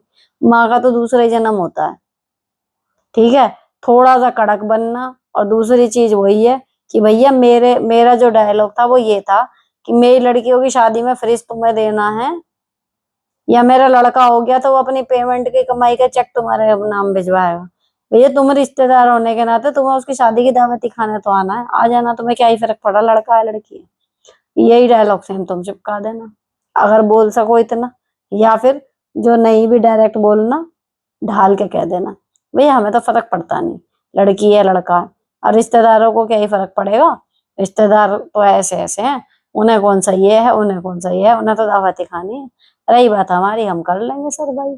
बस ऐसे एक दो बार डायलॉग चिपका दो, फिर कोई नहीं कहता। नेक्स्ट, दीदी मैं 13 साल से ज्वाइंट फैमिली में 2 सासू माँ और ससुर पति, 2 बच्चे और जेठ जेठानी के साथ रहते हैं। जेठानी का कोई बच्चा नहीं, जेठ जी जो भी काम करते हैं उसका 1 रुपया भी घर में नहीं मिलता। जेठानी भी बहुत लड़ाई करती है, जेठ जेठानी चाहते हैं घर का काम का भी बंटवारा हुआ, वह 1 रुपया घर में नहीं मिलता। जो घर बन रहा है उसमें भी 1 रुपया नहीं दे रही, घर भी आधा बंटवारा चाहती है। मेरे पति पूरा घर का खर्चा उठाते हैं। हम लोग थक चुके हैं, अब क्या करें। सीधी सी बात बोलो कि आपका प्रॉपर्टी में हिस्सा है जो सास ससुर ने बनाई है, ये वाली प्रॉपर्टी मेरे पति के खर्च से बन रही है, इसमें आपका कोई हिस्सा नहीं है, इसलिए नहीं मिलेगा। बात खत्म। नेक्स्ट, ससुराल वाले कुछ बताते नहीं है, सब नंद को बताते हैं, उससे सलाह करते हैं। नंद अपना ससुराल छोड़कर यहीं रहती है, हस्बैंड फॉरेन है, उनको तो बताना मतलब वो बात है कि मच्छर को मलेरिया के बारे में बताना। बहू तो बस काम करने को चाहिए और वाइफ माँ बाप की सेवा करे, कुछ बोले ना। वैसे तो ससुराल वालों को उनके हाल पर छोड़ देना चाहिए, नहीं बताते तो ना सही, हमने सब कुछ का ठेका थोड़ी लेकर रखा है, बस मन से बुरा लगता है। बिल्कुल आप सही ट्रैक पे चल रहे हो ना, उनके हाल पे छोड़ दो, करें अपने आप जो भी है। रही बात ये कि पत्नी इसलिए चाहिए कि माँ बाप की सेवा करें, सेवा भी लिमिट में कर दो, जितना आपको आराम से हो रहा उतना करो, नहीं तो रखो नौकरानी की, करवा लो इससे, जब मैं कुछ हूं ही ना तो। रह रही हो उतना काम कर दो बस, फालतू लोड मत लो अपने दिमाग में। नेक्स्ट, मैं फिर से कर रही हूँ, वो रिमूव दिखा रहा है, वो पति जो सास के साथ सोता है। 3 से 5 दिन मुझे गलती से फोन में देखने से पति के चक्कर का पता चला। थोड़ी लड़ाई और कहासुनी के बाद ना बच्ची जो कि 3 साल की है उसको लेके मैं मैके आ गई। दोनों माँ बेटे दांत निकाल रहे थे, नहीं रोका ना कुछ, मुझे पता है वो हमें निकाल कर खुश है, पर ये बात मैके में कैसे समझाऊं। अभी भी दबाव है कि घर बसाओ, कानूनी मदद लूं या झुक जाऊं, प्लीज सलाह दीजिए दीदी। देखो, ऐसा है, अगर वो लोग इंटरेस्टेड बिल्कुल भी नहीं है ना, और केवल आपके ऊपर प्रेशर डाला जा रहा है कि निभाओ निभाओ निभाओ, तो साफ बोल दो कि खाली अकेले मेरे निभाने से निभेगा नहीं। आपको भी नहीं रखना मुझे यहाँ, तो मुझे अकेले कहीं रहना पड़ेगा, बात ये है। लेकिन इस तरीके से शादी तो नहीं चलेगी। जब आप कह रहे हो कि आप जब निकाल रहे हो तो वो हंस रहे थे, तो भैया फिर तो कोई मतलब ही नहीं है उस शादी के चलने का। अगर आपको लगे कि एलिमनी चाहिए, कुछ और है, लेकिन उसके लिए भी एक लंबा रास्ता रहेगा, तो आप कर सकते हो ये चीज कि भाई मतलब कानूनी मदद ले लो, लेकिन उसमें आपके मायके वालों का सपोर्ट लगेगा। तो कानूनी मदद लो, लेकिन खर्चा कम से कम वाला ऑप्शन चुनना। और दूसरी चीज, घर वालों को थोड़ा सा प्रेशर आप ये कह के डाल सकती हो कि अगर आप भी नहीं दोगे तो मैं उनके हाथों नहीं जा रही, मैं अकेले रह लूंगी। वहां कहीं ना कहीं परिवार वालों को लगता है कि भाई बात सीरियस है, गलती उनकी भी नहीं है। आजकल बच्चों में सब्र इतना कम हो रहा है कि छोटी छोटी सी बात पे वो आ जाते हैं कि हमें नहीं रहना उसके साथ, हमें शादी नहीं निभानी है, कुछ और है। तो मैके वालों को पहले स्टैंड यही होता है कि बेटा निभाओ, है ना। लेकिन कितनी बात बढ़ गई है वो एक्चुअली हमें ही पता होता है ना। तो अगर आपको समझ में आ रहा है कि बात अब हाथ से निकल चुकी, तो उनको ये कन्विंस करना होगा आपको, अपने घर वालों को, कि भाई मैं नहीं रहूंगी अब, पॉसिबल नहीं है ना। नेक्स्ट, मैम मेरी 98 ईयर्स की दादी कोविड से बेड पर हैं, वो झूठ बोलती हैं, गाली देती हैं, मिलने वालों सबकी बुराई करती हैं, इसलिए मम्मी उनसे दूर रहती है, पापा उनके सारे काम करते हैं, फैमिली को अवॉइड करते हैं। बोलते मेरी माँ को 1 साल और जिएगी, घर खर्च नहीं देते, दादी के 5,000 के इंजेक्शन लगवाते हैं पर डे, एंड घर का माहौल खराब हो रहा है। अभी एक ब्रो इज अनमेरिड है, प्लीज सजेस्ट। देखो, वो बेटे का धर्म निभा रहे हैं अपने, उसमें वो कमी नहीं छोड़ रहे। तो जब तक वो व्यस्त हैं, आप और आपकी मम्मी मिलके अपना घर की तरफ देख लो, संभाल लो। क्योंकि जिसने पूरी जिंदगी निकाल दी इतना करने में, वो एंड में आके अपना खराब नहीं करेगा रिकॉर्ड। ठीक है, तो आप अपना घर का खर्चा, जिम्मेदारियां थोड़ी सी ये कोशिश करो कि अभी पापा नहीं करेंगे, हम ही करेंगे। नेक्स्ट मैम, हस्बैंड तंबाकू खाते हैं, वॉश बेसिन ब्लॉक कर देते हैं, गेट गंदा कर देते हैं, इस वजह से सफाई करने का मन नहीं करता, हमारी बात भी बहुत कम होती है, अब बताएं मैं क्या करूं। देखो, हस्बैंड की ना गंदगी इस तरीके की करने की आदत बहुत सारी पत्नियों की होती है, लेकिन आप इसमें कुछ कर नहीं सकते, आपको हैबिट डालनी पड़ेगी। जैसे संजय दत्त की गांधी जी वाली पिक्चर में था ना, वो आदमी हमेशा थूक के जाता था, तो कहता था कि उसको साफ करो एंड देन उसको अच्छी सी स्माइल दो। तो आप भी ना अपने पति के थूकने के बाद उनके जाने से पहले उनके सामने ही साफ किया करो, और ऐसे ही स्माइल किया करो कि वाह कितने बड़े चित्र लगा दिए, कभी तो समझ आएगा। नेक्स्ट, हाय दी, सबसे पहले थैंक यू, बिना बोले पूछे कोई सवालों के जवाब मिले हैं। मैं 10th पास हूँ, कॉल सेंटर की जॉब का ऑफर आया है, पर मेरी इंग्लिश बेसिक है, लाइफ का पहला इंटरव्यू है, बहुत झिझक हो रही है, क्या करूँ? इंटरव्यू में क्या कुछ पूछ सकते हैं? देखो, मैंने कभी कॉल सेंटर का इंटरव्यू नहीं लिया, या तो आप इससे रिलेटेड यूट्यूब पे गूगल पे सर्च करोगे, आपको आइडिया मिल जाएगा। दूसरी चीज ये है, इंग्लिश स्पीकिंग में अगर वो है, वहां पे हिंदी से कॉल करने वाले लोग भी रहते हैं, सारे इंग्लिश में बात करने वाले नहीं रहते। तो आपका जिस पे कमांड है उस भाषा में बात करना, और सिंपली बता देना कि भाई इंग्लिश में इतना नहीं है, हिंदी में प्रॉपर है, लेकिन हाँ मैं सीख रही हूँ और मैं कोशिश कर रही हूँ कि पूरा मेरे को इंग्लिश स्पीकिंग में भी इतनी फ्लुएंसी आ जाए, और रियल में कोशिश करो, क्योंकि अगर ये वाला नहीं भी होता तो फिर अगला इंटरव्यू जब आएगा तब तक आप प्रिपेयर हो जाओगे। Next, hello Sunita ji, please answer जरूर करना। हमारे एक फैमिली फ्रेंड है जिनसे करीब 12 साल पुरानी फ्रेंडशिप है, सभी सोसाइटी वालों को पता है इनकी अच्छी दोस्ती है, हस्बैंड की उनके हस्बैंड से, बच्चों की उनके बच्चों से, मेरी उनसे। पर उनका बेटा बहुत शैतान है, मेरे दोनों बच्चों को मौका मिलते ही मारता है। कुछ दिन पहले उसने मेरी बेटी को खूब पीटा, उसका पूरा फेस स्वेल हो गया, मुझे बहुत गुस्सा आ गया।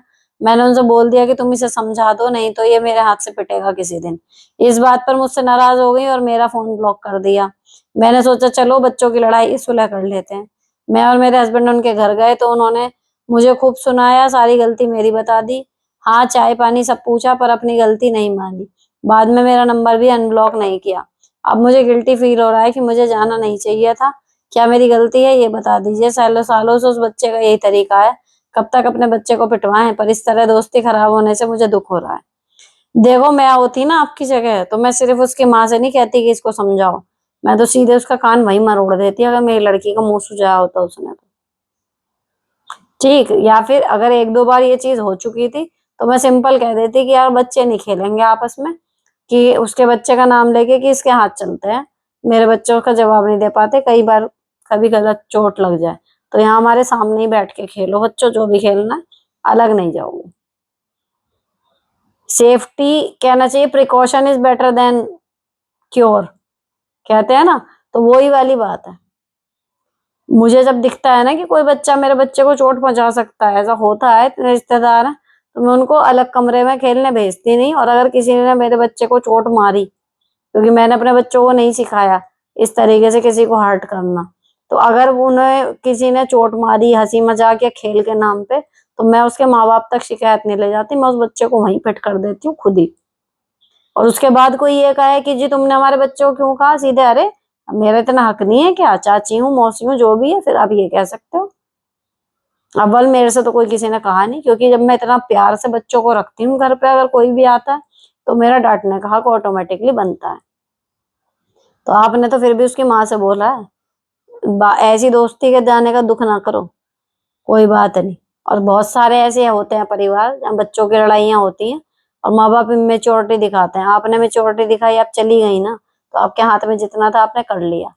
अब वो बौड़मपना दिखा रहे हैं, इमेच्योरिटी दिखा रहे हैं, दिखाने दो, भाड़ में जाए ऐसी दोस्ती और बन जाएगी। और कितनी भी दोस्ती हो, कुछ हो, एक दिन आके टूटती है, बात खत्म। नेक्स्ट, और जब सही रहोगे खुद को लगेगा उसे उसकी गलती रियलाइज हुई, जैसे आप गई हो सकता है किसी दिन वो भी आए, उस दिन बस वापस रिबॉन्ड कर लेना। ये नहीं कि दोस्ती टूट गई तो सब जगह मजाक मना करते फिरोगे या फिर बुराइयां करते फिरो, कोई पूछेंगे भी लोग कि क्या हो गया, सीधे कह देना अरे बच्चों बच्चों की राड़ती, इनकी बच्चों की आपस में बनती नहीं, इसलिए अब घर पे आना जाना थोड़ा कम कर दिया, बड़े लोग मिल लेते हैं हम, बस ऐसे करके बात खत्म करो। नेक्स्ट, पति शक्की है। मैंने आपको बताया था, मैंने साइलेंट डिवोर्स वाले मोड में चली गई थी, बट अंदर से खत्म होती जा रही हूँ। मुझे ऐसा लगता है कि मेरा जीवन ऐसा क्यों है, क्यों मैं बंदिशों में बंधी हूँ। वह तो कभी नहीं बदलेंगे, लेकिन मुझे ऐसा लगता है मेरी सारी इच्छाएं जो एक पति को लेकर थी, जो सपने थे उनके साथ, वो सब खत्म हो गए।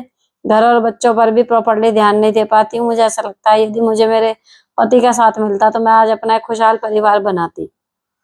उनकी शक्ल देखते ही मुझे गुस्सा आता है, चिड़चिड़ापन महसूस होता है, घर का माहौल अच्छा नहीं रख पाती।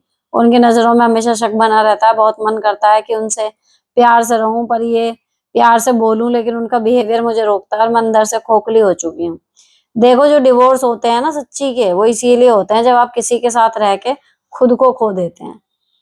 आपकी प्रॉब्लम जितने लंबे टाइम से चली आ रही है और जितना आप उसको सफर कर रही हो, ऑप्शन यही था। मैंने शायद एक आध बार दिया भी है कि भाई निकलो उस शादी से।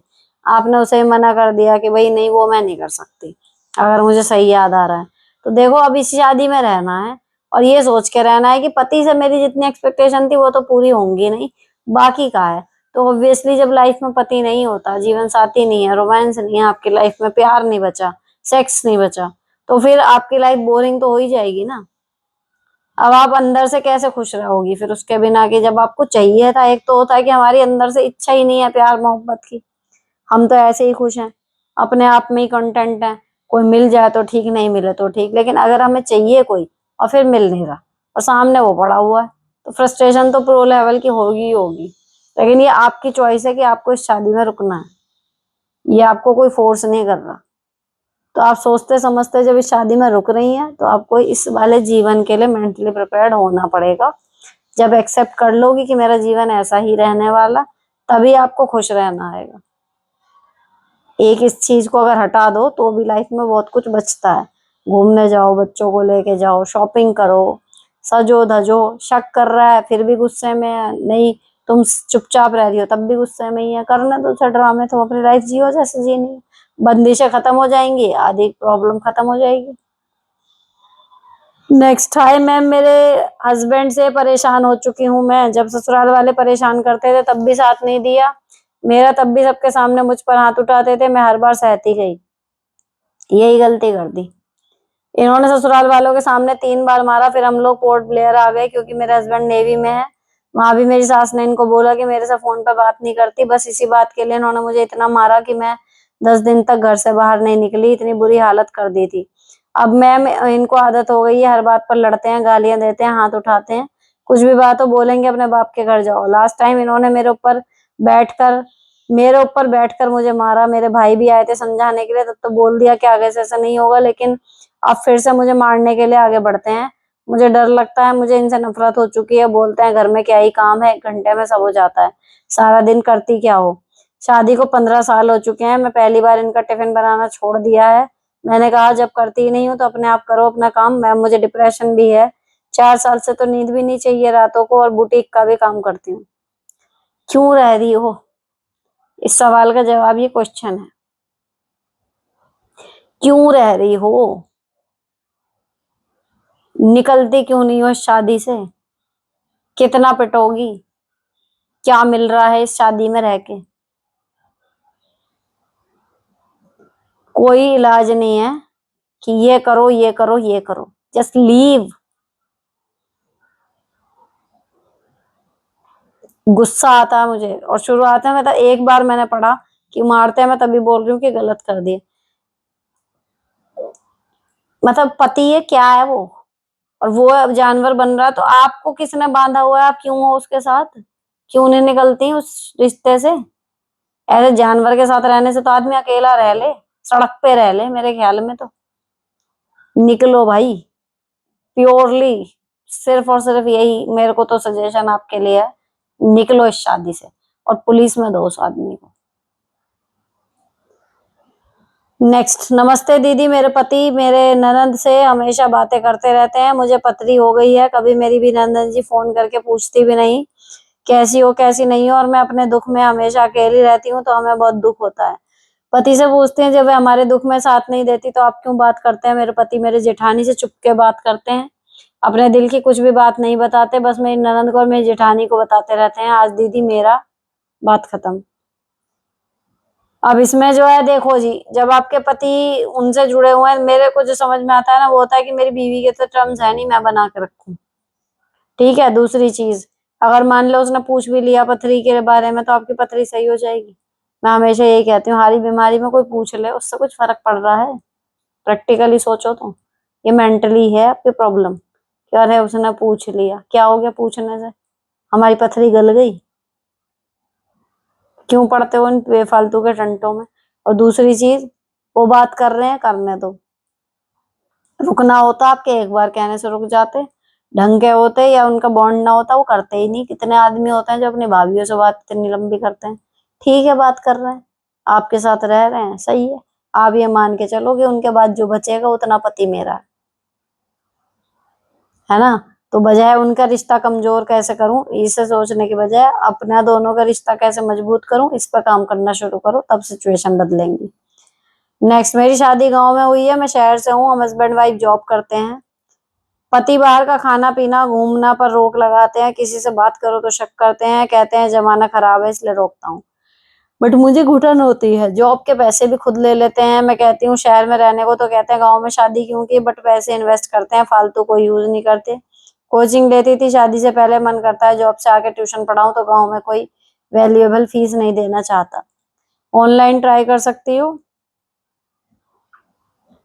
है ना। जहाँ शादी से पहले कोचिंग देती थी वहां पर थोड़ा नंबर वंबर अपना दो।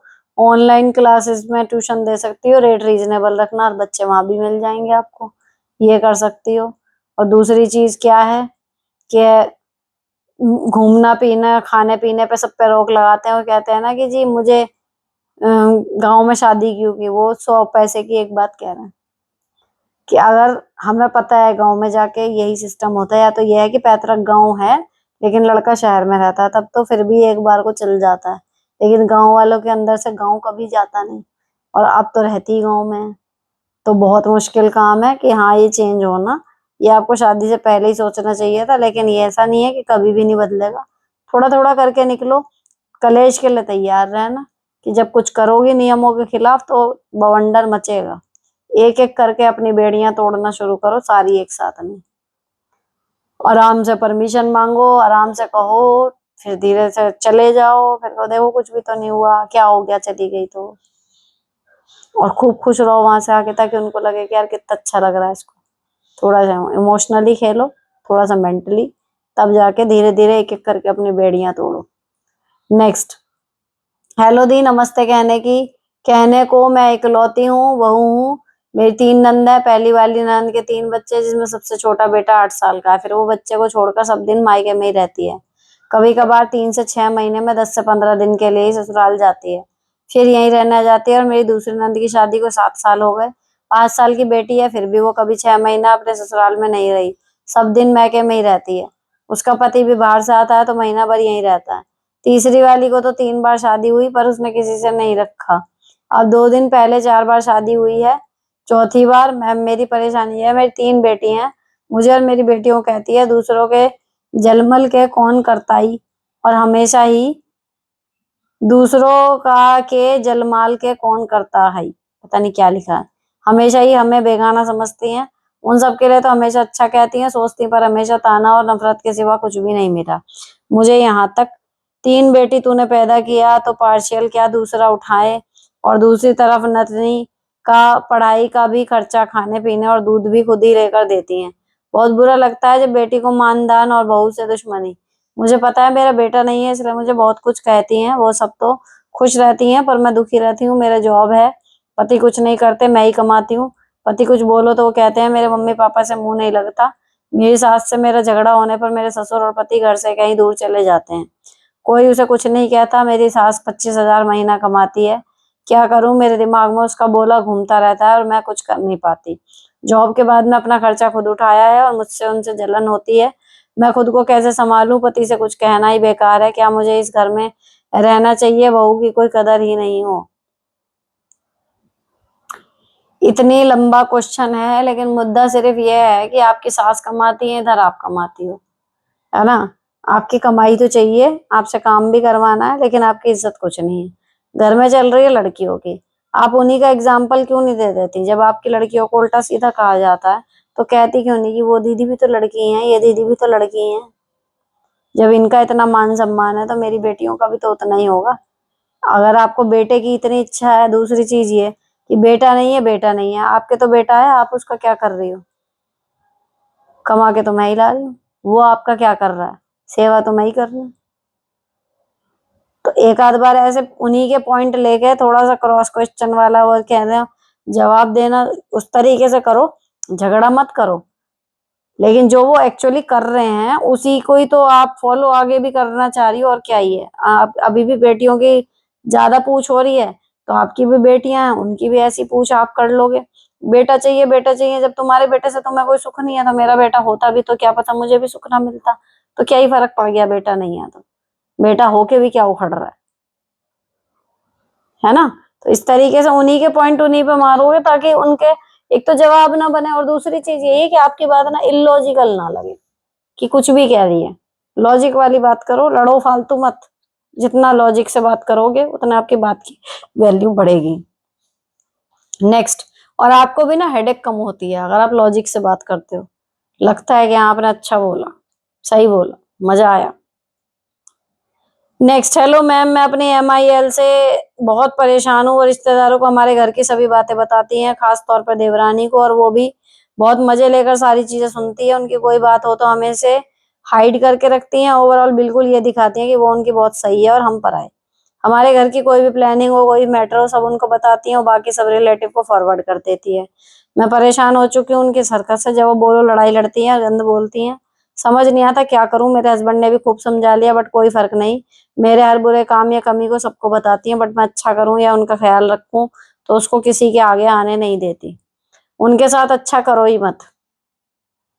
या फिर सीधे है, अरे मम्मी जी यहाँ बहुत दिन रह ली, हम तो बहुत बुरे हैं वैसे भी, देवरानी के पास रह लो थोड़े दिन जाके। टूरी करो ही ना, देवरानी के पास ही भेजो, क्या पता अकल ठिकाने आ जाए मैडम की। नेक्स्ट, मैम वैसे तो मेरे हस्बैंड अच्छे हैं, बट हर एक दिन छोड़कर शराब पीते हैं, गुटखा भी बहुत खाते हैं। मुझे उनकी हेल्थ की चिंता होती है। जब वो पी के आते हैं तो मैं बहुत कोशिश करती हूँ नॉर्मल रहूं, लड़ाई ना करूं। मैं उनको बोल रखा है आप पी के आओ, मेरे से बात मत करना, अपने काम से काम रखना, बट उनकी हरकतें देख के मुझे गुस्सा आने लगता है, फिर लड़ाई हो जाती है। 2 बार तो मेरी सास और नंद के सामने बहुत जोर से लड़ाई भी हो चुकी। मेरी आदत है, मैं जब लड़ाई करती हूँ तो कुछ बदतमीजी भी कर देती हूँ। मैं इस चीज को कैसे इग्नोर करूँ? इस वजह से मेरी मानसिक शांति खराब हो रही है। मुझे बहुत गुस्सा आता है अपने और अपने हस्बैंड के ऊपर भी। क्या करूं? अगर आपके घर में जगह हो ना तो कमरा अलग रख लो। जब वो ड्रिंक करके आए तो आप अपने कमरे में बच्चों को लेके सो जाया करो। ना उनकी हरकतें देखोगे ना गुस्सा आएगा। जब नॉर्मल आए तो उनके साथ ही सो कमरे में।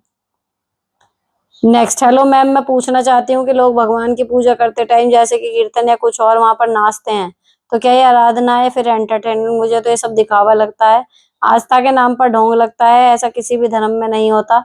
आप क्या सोचती हैं बताइए प्लीज? क्या ऐसा करना अच्छी बात है या मेरी सोच गलत है? इस बारे में आपकी क्या राय है? ना आपकी सोच पूरी तरह गलत है ना पूरी तरह सही। भक्ति में अगर नाचना गलत है तो गाना भी गलत है, बजाना भी गलत है। ये सारी चीजें क्यों हम इंक्लूड करते हैं? हमारी ज्यादा से ज्यादा इंद्रियां, जो हम भगवान का भजन कर रहे हैं, कुछ कर रहे हैं, उसमें लग जाएं। समझ रहे हो? कभी कभी उपाय में बताते हैं लोगों को, मैंने सुना है कि ना कोई जब आरती करो या कुछ करो तो कुछ वाद्य यंत्र जरूर बजाओ। तो वो क्यों होता है? ताकि आपका और ज्यादा ध्यान लगे, है ना? तो सेम वो है, जब आप भक्ति में लीन हो जाते हो तो आप उसमें मंत्र मुग्ध होके गाने भी लगोगे, नाचने भी लगोगे। तो ये शुरू तो यहाँ से हुआ है, इसलिए गलत तो नहीं है। लेकिन अगर आप उस नाचने को केवल नाचना, उस टाइम आपके दिमाग में भगवान का बिल्कुल भी विचार नहीं है, या फिर आप उसको एक गंदे तरीके से मतलब शुरू कर दो, वो गलत है। ठीक है? तो अगर पवित्रता के साथ एक डिसेंसी है, सब कुछ है, तो भक्ति में गाना, उनके भजन गाना, लीन हो जाना, होते होते नाचने लगना, ये सब उसका पार्ट है। तो वो दिखावा या गलत नहीं है, दिखावा हो सकता है कि बहुत लोग दिखावा भी करते हैं, लेकिन गलत नहीं है जब तक उसमें एक्चुअली अश्लीलता या कुछ और ना इंक्लूड हो जाए। ठीक है ना? तो वो है कि गलत नहीं है, लेकिन लोगों ने बना दिया गलत, ये चीज है। तो आप लोग, आपने जो देखा होगा वो एक्चुअली वही कर रहे होंगे, इसलिए आपको गलत लग रहा होगा। लेकिन जहां से शुरू हुआ था, जो मेन इसका रूट है, वो गलत नहीं है कि अगर कोई नाच रहा है भगवान के भजन करते हुए तो वो गलत है, नहीं। नेक्स्ट, दी हस्बैंड मायके जाने के नाम पे मानते नहीं है, बोलेंगे इतनी जल्दी क्या करना है, 2 महीने हो गए, एक दिन जाना है, उसके लिए भी पहले मिन्नतें करो, इतना सुनो। हफ्ते पहले एक बार मान गए थे, फिर बोले टाइम नहीं है, अब ऐसा है, कब गए, तो राखी टाइम बोलेंगे अभी तो गए थे, और बीच में पापा ब्रदर आ गए तो कहेंगे अब मिल तो लिए, मम्मी नहीं है, अभी साल नहीं हुआ एक्सपायर हुए, तो अभी तो उनको चाहिए कि जल्दी ले जाए पापा, भाई को भी अच्छा लगेगा और मुझे भी। बच्चा है 5 महीने का, उसके साथ खेल के थोड़ा मन चेंज हो जाता है पापा भाई का भी, हमारी भी तो ड्यूटी है, कुछ भी उनके पास जाएं। मम्मी के बाद हम जल्दी जाते रहेंगे तो अच्छा ही लगता है भाई। पापा को बहुत स्ट्रेस हो रहा है कि अपने घर जाने के लिए भी इतना स्ट्रगल क्यों, इस सब के बाद भी बोलेंगे, हम तो मना नहीं करते, भेज देते हैं, क्या करें प्लीज बताएं। यही तो होता है, यही होता है। लेकिन आपको वही है कि भाई बताते रहना पड़ेगा, है ना, उनसे पूछते रहना पड़ेगा, और थोड़ा सा जिद भी। यही लॉजिक जो आप यहाँ बता रहे हो कि भाई अभी कम से कम इस टाइम पे जल्दी जाना चाहिए, यही लॉजिक लगा के मतलब जाने की बात करो, कि ऐसे ही नहीं कि जाते ही जा रहे हैं, पर इस टाइम लगता है हमें कि जाना जरूरी है, तो शायद कन्विंस हो जाए। नेक्स्ट, मेरा comment remove by channel owner दिखा रहा है, आपने कट किया क्या? देखो मेरे पास इतना टाइम नहीं होता, कभी होता है जब वीडियो लाइव होती है, मैं खोल के देखती हूँ कि कैसे परफॉर्म कर रही है, एक आध घंटे में मैंने कोई पढ़ लिया तो पढ़ लिया, नहीं तो मैं अभी पढ़ती हूँ जब मैं ये जवाब देने के लिए बैठी हूँ। अब अगर वहां पे लिख के आ रहा है ना कि कटवाए ओनर, तो बात वो है कि कुछ वर्ड्स ऐसे होते हैं, वो यूट्यूब खुद वो हमें अथॉरिटी दे देता है, तो हमने उसको ओके किया हुआ होता है, तो वो लिख के यही आएगा कटवाए ओनर, लेकिन वो एक्चुअली एल्गोरिथम से वहीं से ही कट के आ जाता है, अगर कोई उसमें गलत शब्द हैं तो। नेक्स्ट, दीदी मेरे पापा की एंजियोप्लास्टी हुई है, मैं दूसरे शहर में रहती हूँ, पर मेरा ससुराल मायका सेम सिटी में है, मेरे ससुराल से कोई कॉल करके हालचाल नहीं लिया मेरे मायके में, और मेरे हस्बैंड ने भी नहीं किया कॉल। मुझे बहुत हर्ट हुआ, मैंने अपनी समर वेकेशन वाली छुट्टी जेठानी के चापे में दी थी, सब काम संभाले थे अकेले, सास पे लोड नहीं पड़ रहा था। मैके कम दिन के लिए गई, मेरे मैके वाले मेरे ससुर के एक्सपायर होने से पहले बहुत किए थे सपोर्ट, पर ये लोग इस बार नहीं पूछे, मुझे बहुत दुख हुआ। अब तक नहीं बोला पति को कुछ भी, क्योंकि मैंने सोचा कि समय आने पे जवाब दूंगी। आप कुछ बताओ मैं क्या करूं? ठीक ही है, बुरा लगने वाली तो बात है, लेकिन ये सही करा कि जो टाइम हो गया, अब कह के कलेश क्या करना, पर हाँ टाइम पड़े कभी तो जरूर इस चीज को गिनवाना। और दूसरी चीज कि अगर मैं सेम मतलब मैं ये वाला ट्रीटमेंट आपके रिश्तों में दूं तो आपको चलता? मेरे घर पे जाके तो किसी को सेवा नहीं करनी थी, कॉल ही तो करना था, वो भी नहीं हुआ। तो अब की जब आपकी जरूरत पड़ेगी, जब आप नहीं रहोगी वहां पे, सिंपली कहना कि भैया यहाँ पे करके मैंने देख लिया, मैं भी फोन ही कर लूंगी, मेरे घर वालों के लिए जितना करा था उससे तो ज्यादा ही है फिर भी। नेक्स्ट, नमस्ते दीदी, मैं आपके दोनों चैनल के रेगुलर व्यूअर हूँ, पर कमेंट आज कर रही हूँ, मेरे साथ एक घटना हुई है। दी, मैं अपनी 2 बेटियों के साथ अपने घर में रहती हूँ रांची में, मेरे हस्बैंड डिफेंस में है, मेरे जेठ मुझ पर हमेशा से बुरी नजर रखता है। 13 ईयर हो गए शादी को, तब से ही पिता और रात में है मेरे डोर तोड़ने की कोशिश करता है। मैंने हमेशा अपने हस्बैंड से बोलकर उसे डटवा देती हूँ, पर डटवा देती थी, पर कुछ दिन पहले मौका देखकर वह मारपीट करने लगा अपनी फैमिली के साथ, जिसमें मुझे बहुत चोट आई, जमीन पर मेरा सिर पटका गया, जिससे मेरा सिर 5-6 जगह ब्लड आ रहा था। मैं उसी हाल से थाना गई और फिर कर दिया FIR। मेरे पेट पर लात मारा, अभी UCG के लिए हस्बैंड का वेट कर रही हूँ, कुछ दिन बाद वो आने वाले हैं, मेडिकेशन पर हूँ, पर 10 दिन से। बेटी 8 साल की और 4 साल की है, उनका भी केयर नहीं कर पा रही हूँ, जिसके कारण बच्चों की तबीयत भी खराब हो गई है। अब मेरा जेठ सुलह के लिए इन लॉज के द्वारा प्रेशर दे रहा है, मैंने उससे माफी मांगने को कहा और हट जाने के तौर पर 50,000 की डिमांड की, जिसको वो रेसिप्ट मांग रहा है। पहले मैं सुलह के लिए नहीं थी, फिर बच्चों को सोच और फैमिली मैटर का सोच रखा है, तो बिना हट जाने के छोड़ूंगी तो उसे अपने किए पर अफसोस नहीं हुआ, क्योंकि पैसा उसके लिए सबसे बड़ा है। इसलिए मैंने डिमांड की ताकि उसे ये घटना हमेशा याद रहे, पर वो रिसिप्ट मांग रहा है, जितना मेडिकल में खर्चा हुआ उतना देंगे।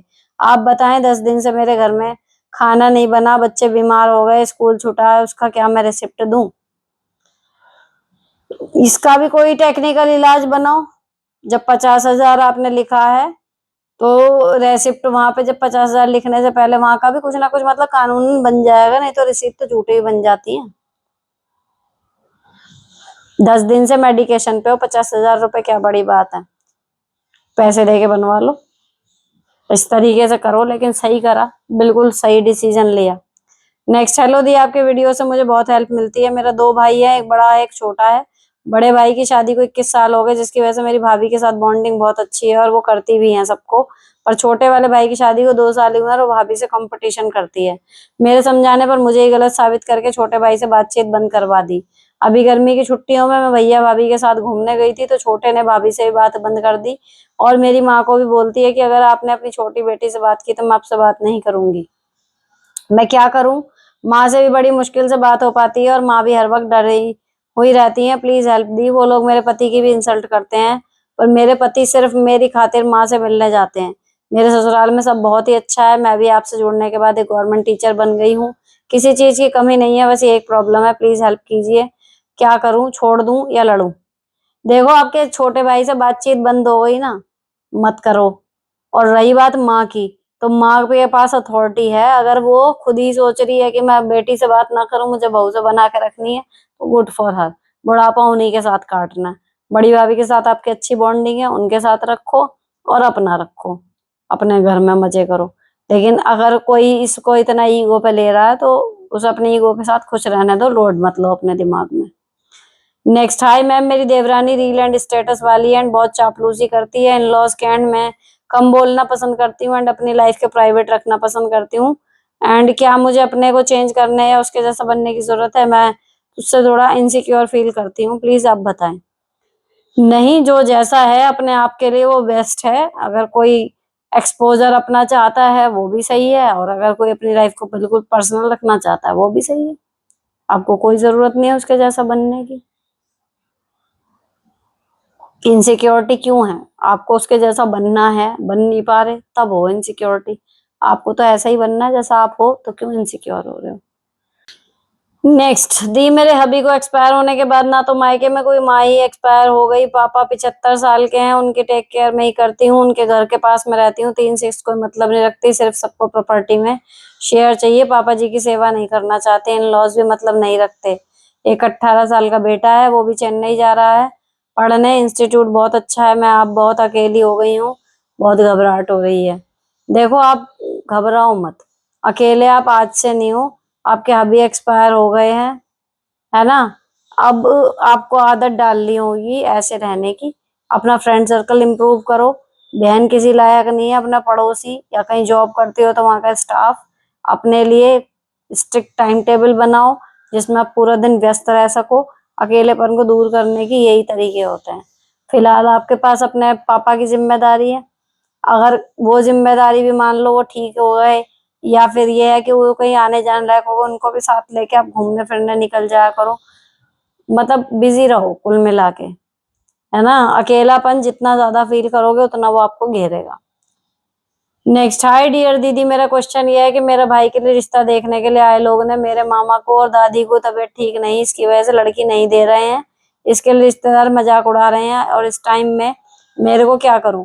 बोलकर मेरे को अंदर को स्ट्रोंग करो। मेरे को समझ नहीं आ रहा, जो लोग आ रहे हैं ना वो ऐसे मना कर रही थी हमें नहीं देना है करके। प्लीज, इससे बचने के लिए मेरे को क्या करना चाहिए? मेरे को ये पता है कि भगवान अभी हमारा टाइम खराब है, आगे जाकर हमारा टाइम अच्छा भी होगा, कुछ अच्छा ही करेगा वह तो पता है। पर अभी टाइम कैसे निकालो बता दीजिए। Thank you. ये और आपका एडवाइस मेरे को बहुत मायने रखता है। देखो, ऐसा नहीं है कि कोई भी लड़की नहीं देगा। जहां आपके रिश्ता होना होगा ना वो लड़की देंगे। लेकिन ऑब्वियसली अगर ये चीज इतनी मैटर कर रही है और इस वजह से आप सोच रहे हो कि लड़की नहीं आ रही है, तो उनके लिए फुल टाइम मेड या नर्स रख लो और सीधे बोल दो कि भाई इनकी इतनी दिक्कत नहीं है, आपकी लड़की को नहीं करना पड़ेगा, हम लोगों ने नर्स रखी हुई है। तो वो लोड खत्म हो जाएगा जो लड़की वाला नहीं दे रहा। देखो, प्रैक्टिकली सोचो, अगर आप किसी बेटी की माँ हो और आपको दिख रहा है कि घर पे एक बेड रेस्ट वाला मरीज है, उसका सुसु पोटी करना पड़ेगा, आप दोगे अपनी लड़की? बचोगे ही ना। एक तो होता है हम हैं, उसके बाद हमारे इन लॉज या किसी को कुछ हो गया। एक होता है पता है फिर उस घर में देना, वो भी गलत नहीं है अपनी तरफ से, है ना? तो आप उसके लिए वही करो कि फुल टाइम उनके लिए नर्स वगैरह रख दो। तो उनका वो ये है कि भाई इनकी कोई इतनी रिस्पॉन्सिबिलिटी नहीं है, आप नॉर्मल लाइफ जी सकते हो जाएगी शादी। नेक्स्ट, दीदी, नशे से बचने के लिए संस्कार बचपन से ही कैसे सिखाएं? वो लाइन ड्रॉ करना चाहती हूँ आपकी मम्मी की तरह। एग्जैक्टली वर्ड्स बता दीजिए, क्या बोलना है? देखो, सिंपल सी बात है। मैंने जो अपने बारे में बताया था वो यही था कि यही कि घर, सीधे घर आना, सीधे घर आना, वही चीज है ना? लेकिन नशे वाली चीज में आपका यही है कि देखो, नशा, आपने स्लोगन पढ़े होंगे इतने सारे, नहीं तो आपके आसपास का जो जानने वाले किसी कोई नशे की वजह से बर्बाद हुआ हो, वो बताओ। एक, हमेशा कमाते रहने की वजह से, जैसे मेरी मम्मी कहती थी कि भरे समंदर भी खाली हो जाते हैं। अगर उसमें आप नेचुरल मतलब रेगुलर कमाना चाहिए, चाहे आपके पास कितनी भी सेविंग या जुड़ी हुई प्रॉपर्टी हो। तो हर चीज के बारे में ना एक कहावत होती है। तो नशा घर को खत्म कर देता है, या नशा है ही बुरी चीज, चाहे वो किसी भी चीज का हो। एडिक्शन सबसे बुरा है, चाहे वो किसी भी चीज का हो। ये चीज आप जब तक बार बार बोलते रहोगे ना, तो वो बच्चे के दिमाग में जाएगी कि कोई भी चीज आपने करी, ट्राई करी या कुछ भी है, कभी कभी करी, वहां तक ठीक है, लेकिन जिस दिन वो चीज करे बिना आपको परेशानी होने लगी, समझ जाओ कि वो नशा है। नशा किसी भी चीज का बुरा, अति किसी भी चीज की बुरी। इस तरीके से करके बोलो। या फिर जब कोई शराबी इस तरीके से पड़ा बहुत देना, तो बताओ, देखो जब ये आदमी अपनी सेंसेस में नहीं रहता ना, ये दुर्गति होती है। कितना बढ़िया आदमी है, लेकिन नशे की वजह से सब खराब हो गया। बार बार उस तरफ उसका ध्यान ले जाते रहो, तो बच्चे को ये पता रहेगा कि भाई ये चीजें हमारी रेपुटेशन खराब कर देंगी, हमारे सारे किए कराए पे पानी फेर देती। नेक्स्ट, दिया पूजा पाठ की जो जाली हुई धूप बत्ती और जोत को कलेक्ट करके बहते हो पानी में डालते हो, और जो घर का मंदिर है, घर का मंदिर है, उसकी सफाई कैसे मेंटेन रखते हो? नहीं, मैं उन्हें पानी में नहीं डालती हूँ, मैं उनको जमा करके पौधों में डालती हूँ। या फिर रुई की बाती होती है, तो उसमें कपूर लौंग ये सब डाल के एक आध बार उसको वैसे ही जला देती हूँ, पूरे घर में घुमा देती हूँ। ये भी कर सकते हो आप। ये मुझे बढ़िया लगा था। तो जब भी मुझे लगता है कि बत्तियां जमा हो गई हैं, है ना, साथ अगर हफ्ते में करना चाहो तब भी, नहीं तो एक डिब्बी में जमा करती रही सूखी में, और उसमें कर दिया। और कभी रहेगा कि नहीं जमा करनी है, सारा मंदिर साफ करा, वो भी कर दी। तो जितना भी पूजा का वेस्ट होता है, वो सब मैं पौधों में डालती हूँ, मैं बहते पानी में नहीं डालती। सालों से नहीं डाला। तो मुझे लगता है कि नदियों को साफ रखने के लिए थोड़ा सा आपको अपनी तरफ से योगदान देना, तो ये बहुत बड़ी चीज है। अगर आप अपना पूजा का जो वेस्ट मटेरियल है, उसको सही से डिस्कार्ड करना सीख लें। नेक्स्ट, हेलो सुनीता जी, आपको कभी ये ख्याल आता है कि अगर हमारा जन्म कर्मों के खेल के कारण हो रहा है, अगर सारे कर्मों के लेन देन खत्म हो तो फिर मोक्ष हो जाता है? बट अगर यही सच है, तो आत्मा का सबसे पहले जन्म ही क्यों हुआ? क्योंकि जन्म हुआ बाद में ही तो कर्मों का खेल शुरू हुआ होगा। कर्मों का खाता कभी भी तो खाली होगा हमारे भी। प्लीज इसके बारे में आपके विचार जानना चाहूंगी। इन शॉर्ट, आत्मा का सबसे पहला जन्म क्यों होता होगा? सबसे पहला जन्म तो इसलिए होता होगा ना, जब भगवान ने संसार बनाया, तो उसको चलाने के लिए उन्होंने जीवात्माओं को भेजा। कर्मों का खेल शुरू करने के लिए भगवान का तो खेल ही है, मतलब दुनिया कैसे चलती है अगर उसमें कुछ होता ही ना। तो दुनिया है तो जीव भेजे, अब जैसे जैसे जिसका जो जो चलता रहा, फिर उसका बैलेंस शुरू हो गया। जैसे गेम स्टार्ट करना होता है, यही चीज है ना। तो पहला जन्म कहाँ से शुरू हुआ, दैट्स नॉट द पॉइंट। उसके बाद से फिर जैसे जैसे अब हमारे कर्म रहेंगे, उसके आगे हमारा उसी तरीके से चलता रहेगा। और मुझे पक्का विश्वास है कि मोक्ष मिलने के बाद फिर उस जीवात्मा को दोबारा नहीं भेजेंगे भगवान इस मृत्यु लोक में। लेकिन यहाँ पर एक बार जब भेजा होगा, उसके बाद तो फिर वो उनके कर्म उससे जुड़ गए, फिर वो चक्र चलता जाता है। नेक्स्ट, दी एक सवाल मेरा भी है। मम्मी का बॉन्ड तो मुझसे बहुत अच्छा है, पर जब से भाभी आई है तब से भाई का बिहेवियर चेंज हुआ है। हम तो भाभी को अपना बना रहे हैं, पर वह बिल्कुल अलग रहती है। 1 साल हो गया शादी को, कुछ हमारे साइड के रिलेटिव भी उसको भड़का रहे हैं, क्योंकि हमने प्रॉपर्टी बेची तो उन्हें एक पैसा भी नहीं मिला। पहले वो लोग मुझे मायके जाने से रोक रहे थे भाभी के थ्रू, अब वो भाभी को हम सबके खिलाफ भड़काते हैं। मिलना जुलना बंद करो भाई से, बोलो कि भाभी को इतना ज्यादा रिश्तेदारी में घुमाए ना, है ना। और दूसरी चीज देखो, जो किसी की बातों में आके अपने परिवार के लिए लड़ सकती है, कुछ कर सकती है, उसकी बुद्धि थोड़ी कमी है। हर आदमी ये सोचता है कि बाहर वाले जो कह रहे हैं उनके सुन लिया, उसके बाद फिर वो प्रैक्टिकली जो देख रही है, फिर वो देखती है। तो अगर वो सारा कंक्लूजन करके भी आपसे दूर हो रही है, इसका मतलब तो वास्तव में आप लोगों में कमी है। लेकिन अगर वो कंक्लूजन कर ही नहीं रही किसी चीज का, और सीधे किसी ने कहा इसलिए वो बिदकी पड़ी है, तो वो कम बुद्धि की है ना। तो आप अपनी तरफ से, मैं तो ऐसा कहती हूँ कि अति ना करो, कि उन्हें अपना बनाने में लगा हुए हैं, चाशनी में लपेट के उसको बिल्कुल सोच रहे हैं कि बिल्कुल क्या ही कर दें, बेटी बना के रखेंगे। नॉर्मल रहो, उसको इंसान समझ लो बस, ना उससे कम ना उससे ज्यादा। हो सकता है हमेशा देखो दूसरे का घर आके एकदम से सब कुछ अपना लेना इतना भी आसान नहीं होता, टाइम लगेगा, लेकिन जब आप लोग ठीक चलते रहोगे ना तो उसका ट्रस्ट बिल्डअप होगा कि रिश्तेदार कुछ भी कह रहे हैं लोग हैं तो ठीक ही। तो थोड़ा स्लो चलो, नॉर्मल रहो, उसको भी नॉर्मली चलने दो, ना बहुत ज्यादा घुसो उसकी लाइफ में अभी और ना ज्यादा उससे एक्सपेक्ट करो। नेक्स्ट, दीदी जून की वेकेशन है, पता नहीं मुझे इतनी थकान हो रही है, मेरा जॉब पर जाने का मन ही नहीं कर रहा, आलस आ रहा है दोबारा स्कूल ज्वाइन करने का, ऐसा क्या करें कि फिर से टीचिंग में इंटरेस्ट आए। अगर आपको सच में टीचिंग में इंटरेस्ट आता था ना पहले, तो जिस दिन क्लास में बच्चे आएंगे इंटरेस्ट अपने आप वापस आ जाएगा। और रही बात है कि जून में इतना आलस आ रहा है, देखो बॉडी का एक रिदम होता है, वो छुट्टियों में बिगड़ जाता है, आलस आना स्वाभाविक है। और इस बार तो जून मिला ही नहीं, ऐसा लग रहा है आधा चला गया जनगणना में, आधा नहीं 1/3 चला गया जनगणना में, उसके बाद 1/3 चला गया बीमार हो के दोबारा रीसेट होने में। 16 तारीख से स्कूल में दोबारा बुला रखा, बीमार होके रीसेट होने को भी 4 से 5 ही दिन मिले थे। 16 से फिर स्कूल बुला लिया, जब से अलग खून पी रखा है, कभी आना है कभी नहीं आना है, कभी ये करना, सफाई कर करके हाथ पैर टूट चुके हैं। तो भैया छुट्टियां इस बार तो मिली नहीं, लेकिन हाँ ये भी कह सकती हूँ कि मिली नहीं तो रिदम बिगड़ा भी नहीं, चल रहा है जैसे चल रहा है ना। वो ऐसा नॉर्मल है कि भाई ठीक है थोड़ा सा बन जाती है, मतलब जब आप कंसिस्टेंट नहीं रहते तो जब जाओगे क्लास में वापस आ जाएगा, इतना ज्यादा घर से कोई मोटिवेशन लेके जाएंगे तभी होएगा, ऐसा कुछ नहीं है। नेक्स्ट, दीदी काम करने की स्पीड पे तो आपने बता दिया था, बट जो आप हर बार रूटीन चेंज करते हो अपनी जॉब या सिचुएशन के अकॉर्डिंग, उसको कैसे अडेप्ट करें। और दीदी व्लॉग्स बनाते हो आप यार बेहतरीन, मतलब गजब, हम व्लॉग कैसे बनाए, प्लस साइज के लोग हैं, मजाक बनाएंगे। 3-4 ब्लॉगर हैं जो प्लस साइज की हैं और उनके चैनल ना इतने बड़े हैं। आप जो हो जैसे हो पहले खुद को एक्सेप्ट कर लो, दुनिया आपको खुद एक्सेप्ट कर लेगी। दूसरी चीज, मान लो आप व्लॉगिंग कर रहे हो, आप बता रहे हो घर के बारे में कुछ अच्छी बातें या संभालने के लिए जिससे लोगों का काम होएगा आसान या कुछ भी है, तो लोग उस काम के चक्कर में आपको प्यार करेंगे या आप मोटी पतली हो ये देख के आपको वो करेंगे ट्रोल। और करने वाले ट्रोल करेंगे, भरे हुए रहते हैं अंदर, कहीं किसी और को जाके कुछ कहेंगे वो उनके मुंह पे जवाब देगा, चांटे उड़ा देगा या फिर बक देगा। तो आओ सोशल मीडिया पे किसी की भी वीडियो पे कुछ भी कमेंट लिख के चले जाओ कि वो क्या कर लेगा, ये सोचता है ना। तो ट्रोलिंग वाले तो देखो बंद होने के नहीं, लेकिन अगर आपको ब्लॉगिंग करनी है आप करो, अगर आपके पास सच में कुछ वैल्यूएबल है शेयर करने के लिए। दूसरी चीज, ये जो रूटीन बार बार चेंज होता है और मैं अडेप्ट करती हूँ, सेम सिंपल सी चीज है, शायद मैंने अभी लास्ट ब्लॉग में करा भी था कि मुझे ये काम करने हैं ये पता होना चाहिए, और इस काम में कितना कितना टाइम लगता है ये पता होना चाहिए। तो जो सुबह उतने घंटे हैं उतने में कौन कौन से काम फिट हो जाएंगे, बाकी के बच्चे हुए शाम को कितने घंटे फिट करूंगी, सिंपल सा हो जाता है।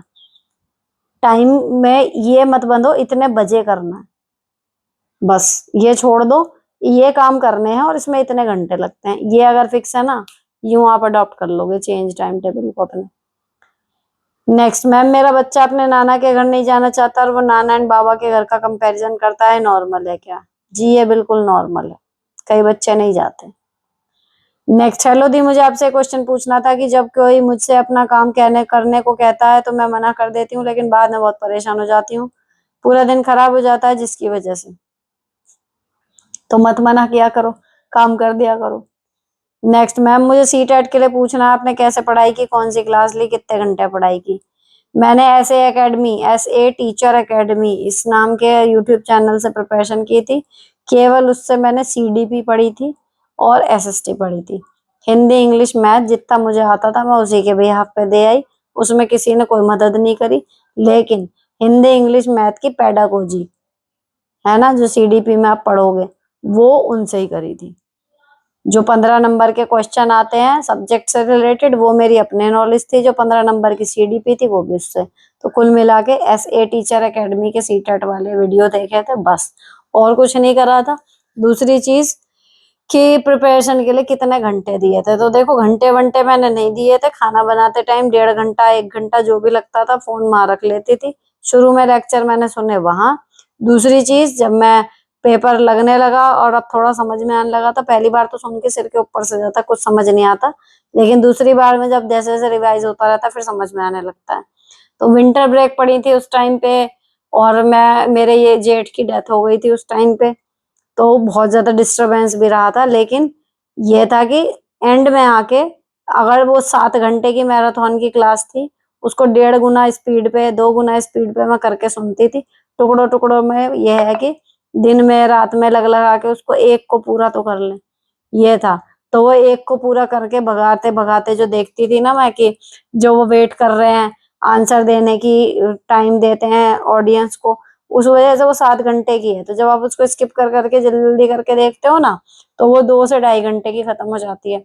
तो कुल मिला के अगर मैं कहूँ कि पर डे कितने घंटे मैंने पढ़ाई करी, तो मैक्सिमम 2.5 घंटा। उसमें भी मैं टुकड़ों में करती थी कि 1 घंटा दिन में और ज्यादातर टाइम रात को, क्योंकि उस टाइम वीडियो नहीं जा पा रही थी। जेठ की डेथ हो गई थी मेरे, तो उस टाइम पे डिस्टर्ब हो गया था यूट्यूब का, तो जो एडिटिंग का टाइम था 1.5 घंटे का, वो मैं उसको देती थी, है ना। तो मेन क्या है कि आपको अपनी सीडीपी क्लियर करनी है अच्छे से। उसको आपको दिन के 6 घंटे देने पड़े, अगर लग रहा है कि देने पड़ेंगे, छुट्टी ले लो स्कूल से 2-4 दिन की, सीडीपी वाला पोर्शन पूरा कर लो, सीटेट क्लियर हो जाएगा। नेक्स्ट, मैम मेरे हस्बैंड मेरी बिल्कुल भी रिस्पेक्ट नहीं करते, बच्चों के आगे बदतमीजी करते हैं, बच्चे की रिस्पेक्ट नहीं करते। हस्बैंड सारा पैसा अपने पास ही रखते हैं, मुझे 1-1 रुपये के लिए हाथ फैलाना होता है। जरूरत की चीजें घर पर लाकर रख देते हैं, सिर्फ जरूरत पूरी करते हैं। फिजिकल जरूरत होती है तो यूज करते हैं। बाथरूम में मेरी सारी बीमारी से कोई मतलब नहीं होता। हफ्ते में 2 दिन घर पे आते हैं, 6 दिन जॉब की वजह से बाहर रहते हैं। कुल मिला के हस्बैंड वाइफ का रिलेशनशिप बिल्कुल जीरो है ना। अपने पास रखते हैं पैसे, आपको 1-1 रुपये के लिए तरसाते हैं। कोशिश करके देख लो, जॉब कर लो अगर हो सके तो, ठीक है। या फिर कहें कि तू क्या करेगी, तेरी सारी जरूरतें पूरी तो कर रहा हूँ, तो कहो मुझे पॉकेट मनी चाहिए। कुछ चीजें मुझे इंस्टेंट याद आती हैं, या तो वो दे दो या मुझे जॉब करने की परमिशन दे दो। इतनी धीमी आवाज में इतनी बात रखनी है। नेक्स्ट, मेरे हस्बैंड ना तो खुद जॉब करते हैं ना मुझे करने देता है, बिना वजह शक करता है। निकलो जॉब करने। शक कर रहा है, कमा भी नहीं रहा, पड़ा रहा है घर में, जिंदगी तो चले आगे। Next, hello the, I am a government worker and earning good. और दूसरी चीज, अगर उसमें भी अड़ंगे लगाए, धमकी दे दो कि छोड़ के चली जाऊंगी, ऐसे नहीं रहेगा जीवन भर। जब आप सीधे फर्मली ये कहते हो ना, भाई मेरी जिंदगी मैं ऐसे नहीं काटने वाली, या तो इस चीज का कोई इलाज बनाओ, अदरवाइज मैं निकलूंगी। सीधे अगर जिस दिन आपने स्टोन में बात कह दी ना, ऐसा हो ही नहीं सकता कि उस चीज का कोई रिजल्ट ना निकले। क्या होएगा, निकल निकल जाओ सच में। सारी जिंदगी झंड करने से अलावा खत्म करो उस रिश्ते को, या फिर उसको मत समझ में आ जाएगी भैया माननी पड़ेगी बात, लड़की सीरियस है। दोनों ही सूरतों में आप इस मझधार से निकल जाओगे। Next, hello the, I am a government worker and earning good. ससुराल में टॉक्सिक माहौल है, husband is also earning good 1 lakh plus per month, mother in law toxic है, पूरा माहौल टॉक्सिक बनाया हुआ है। I have 2 baby. ससुराल के टॉक्सिक माहौल के कारण अधिकतर पीहर रहती हूँ, 1-2 दिन के लिए जाती हूँ, उसमें भी जीना हराम कर देती है। हस्बैंड की अर्निंग कहाँ जाती है, माँ बेटे ही जाने। 1-2 दिन के लिए जाती हूँ तो भी सास परेशान करती है, पलट कर कुछ बोलती हूँ तो हस्बैंड सब जानते हुए भी कोई साथ नहीं देते। वो मेरे साथ कुछ भी गंदा बर्ताव कर सकती है, मैं पलट कर कुछ ना बोलूं। ननद हाथ भी उठा चुकी है और हस्बैंड के अकॉर्डिंग उसने ऐसा करके सही किया। सास ने भी उसे बढ़ावा दिया। बच्चे घर ऑफिस सब संभालते हुए भी पीहर रह रही हूँ। मैं अपना मकान भी ले लिया है पीहर के पास ही। मेरे और मेरे हस्बैंड का ऑफिस यहाँ से, यानी मायके जो मकान लिया है वहां से पास है, पर 2-3 साल पहले लिया था। कभी देखने को भी हाँ नहीं बोलते, क्या करूं बताओ। पता ही नहीं क्या चल रहा दिमाग में। बीवी कमाऊ है, रह रही है वहां, बच्चे भी हैं, और फिर भी है जी, आने को आदमी वही मगन है अपने। नहीं समझ में आता है ऐसे आदमियों का कि क्या चलता है उनके दिमाग में, जो ऐसे करते हैं, अपने परिवार को पूरा दांव लगा रखा है। अब देखो, आपके हस्बैंड और आपका बॉन्ड कितना है ना, बस अब आप इस चीज को एनालाइज कर लो। रहना है उनके साथ तो फिर वो है कि ठीक है, जब तक ये माँ बहनें सपोली बन के बैठी हुई हैं तब तक ऐसे ही चलने दो। आप वहां रह रही हो, उनको कहते रहो कि भैया कब तक हम ऐसे अलग अलग रहेंगे, साथ रह लो आके, है ना। बोलती रहो अपनी बात, रिश्ता खत्म मत करो। लेकिन ये भी उन्हें समझ में आना चाहिए कि भाई इनकी वजह से मेरा परिवार बिखर रहा है। बीच बीच में बातें करो कि कितना अच्छा होता कि हम साथ रह पाते, है ना। गलत ही है। अभी भी आप शादी में रहते हुए भी एक तलाकशुदा की जिंदगी जी रही हो। वही तो बात है। अब ये आज के कितने सारे सवालों का जवाब ये निकला है कि निकलो इस शादी से। लेकिन मुझे कहते हुए थोड़ा सा लगता भी है कि यार क्या शादी से निकलना ही सोल्यूशन होता है? लेकिन पूरी जिंदगी आदमी बर्बाद कर ले क्या? एक आदमी जो सुधर ही नहीं रहा, जिसकी बेसिर पैर की फरमाइशें हैं, बेसिर पैर का बिहेवियर है, हम सब कुछ होते हुए भी वो लाइफ एंजॉय नहीं कर पा रहे जो हम डिजर्व करते हैं। क्यों? क्योंकि हमें शादी में बने रहना है। तो गलती हो गई तो गलती हो गई ना, उसको एक्सेप्ट करके उस गलती को सुधारना चाहिए मेरे ख्याल से। या बस जो गले पड़ गया उसको ही सारी जिंदगी ढोल की तरह बजाते रहे और रोते रहे।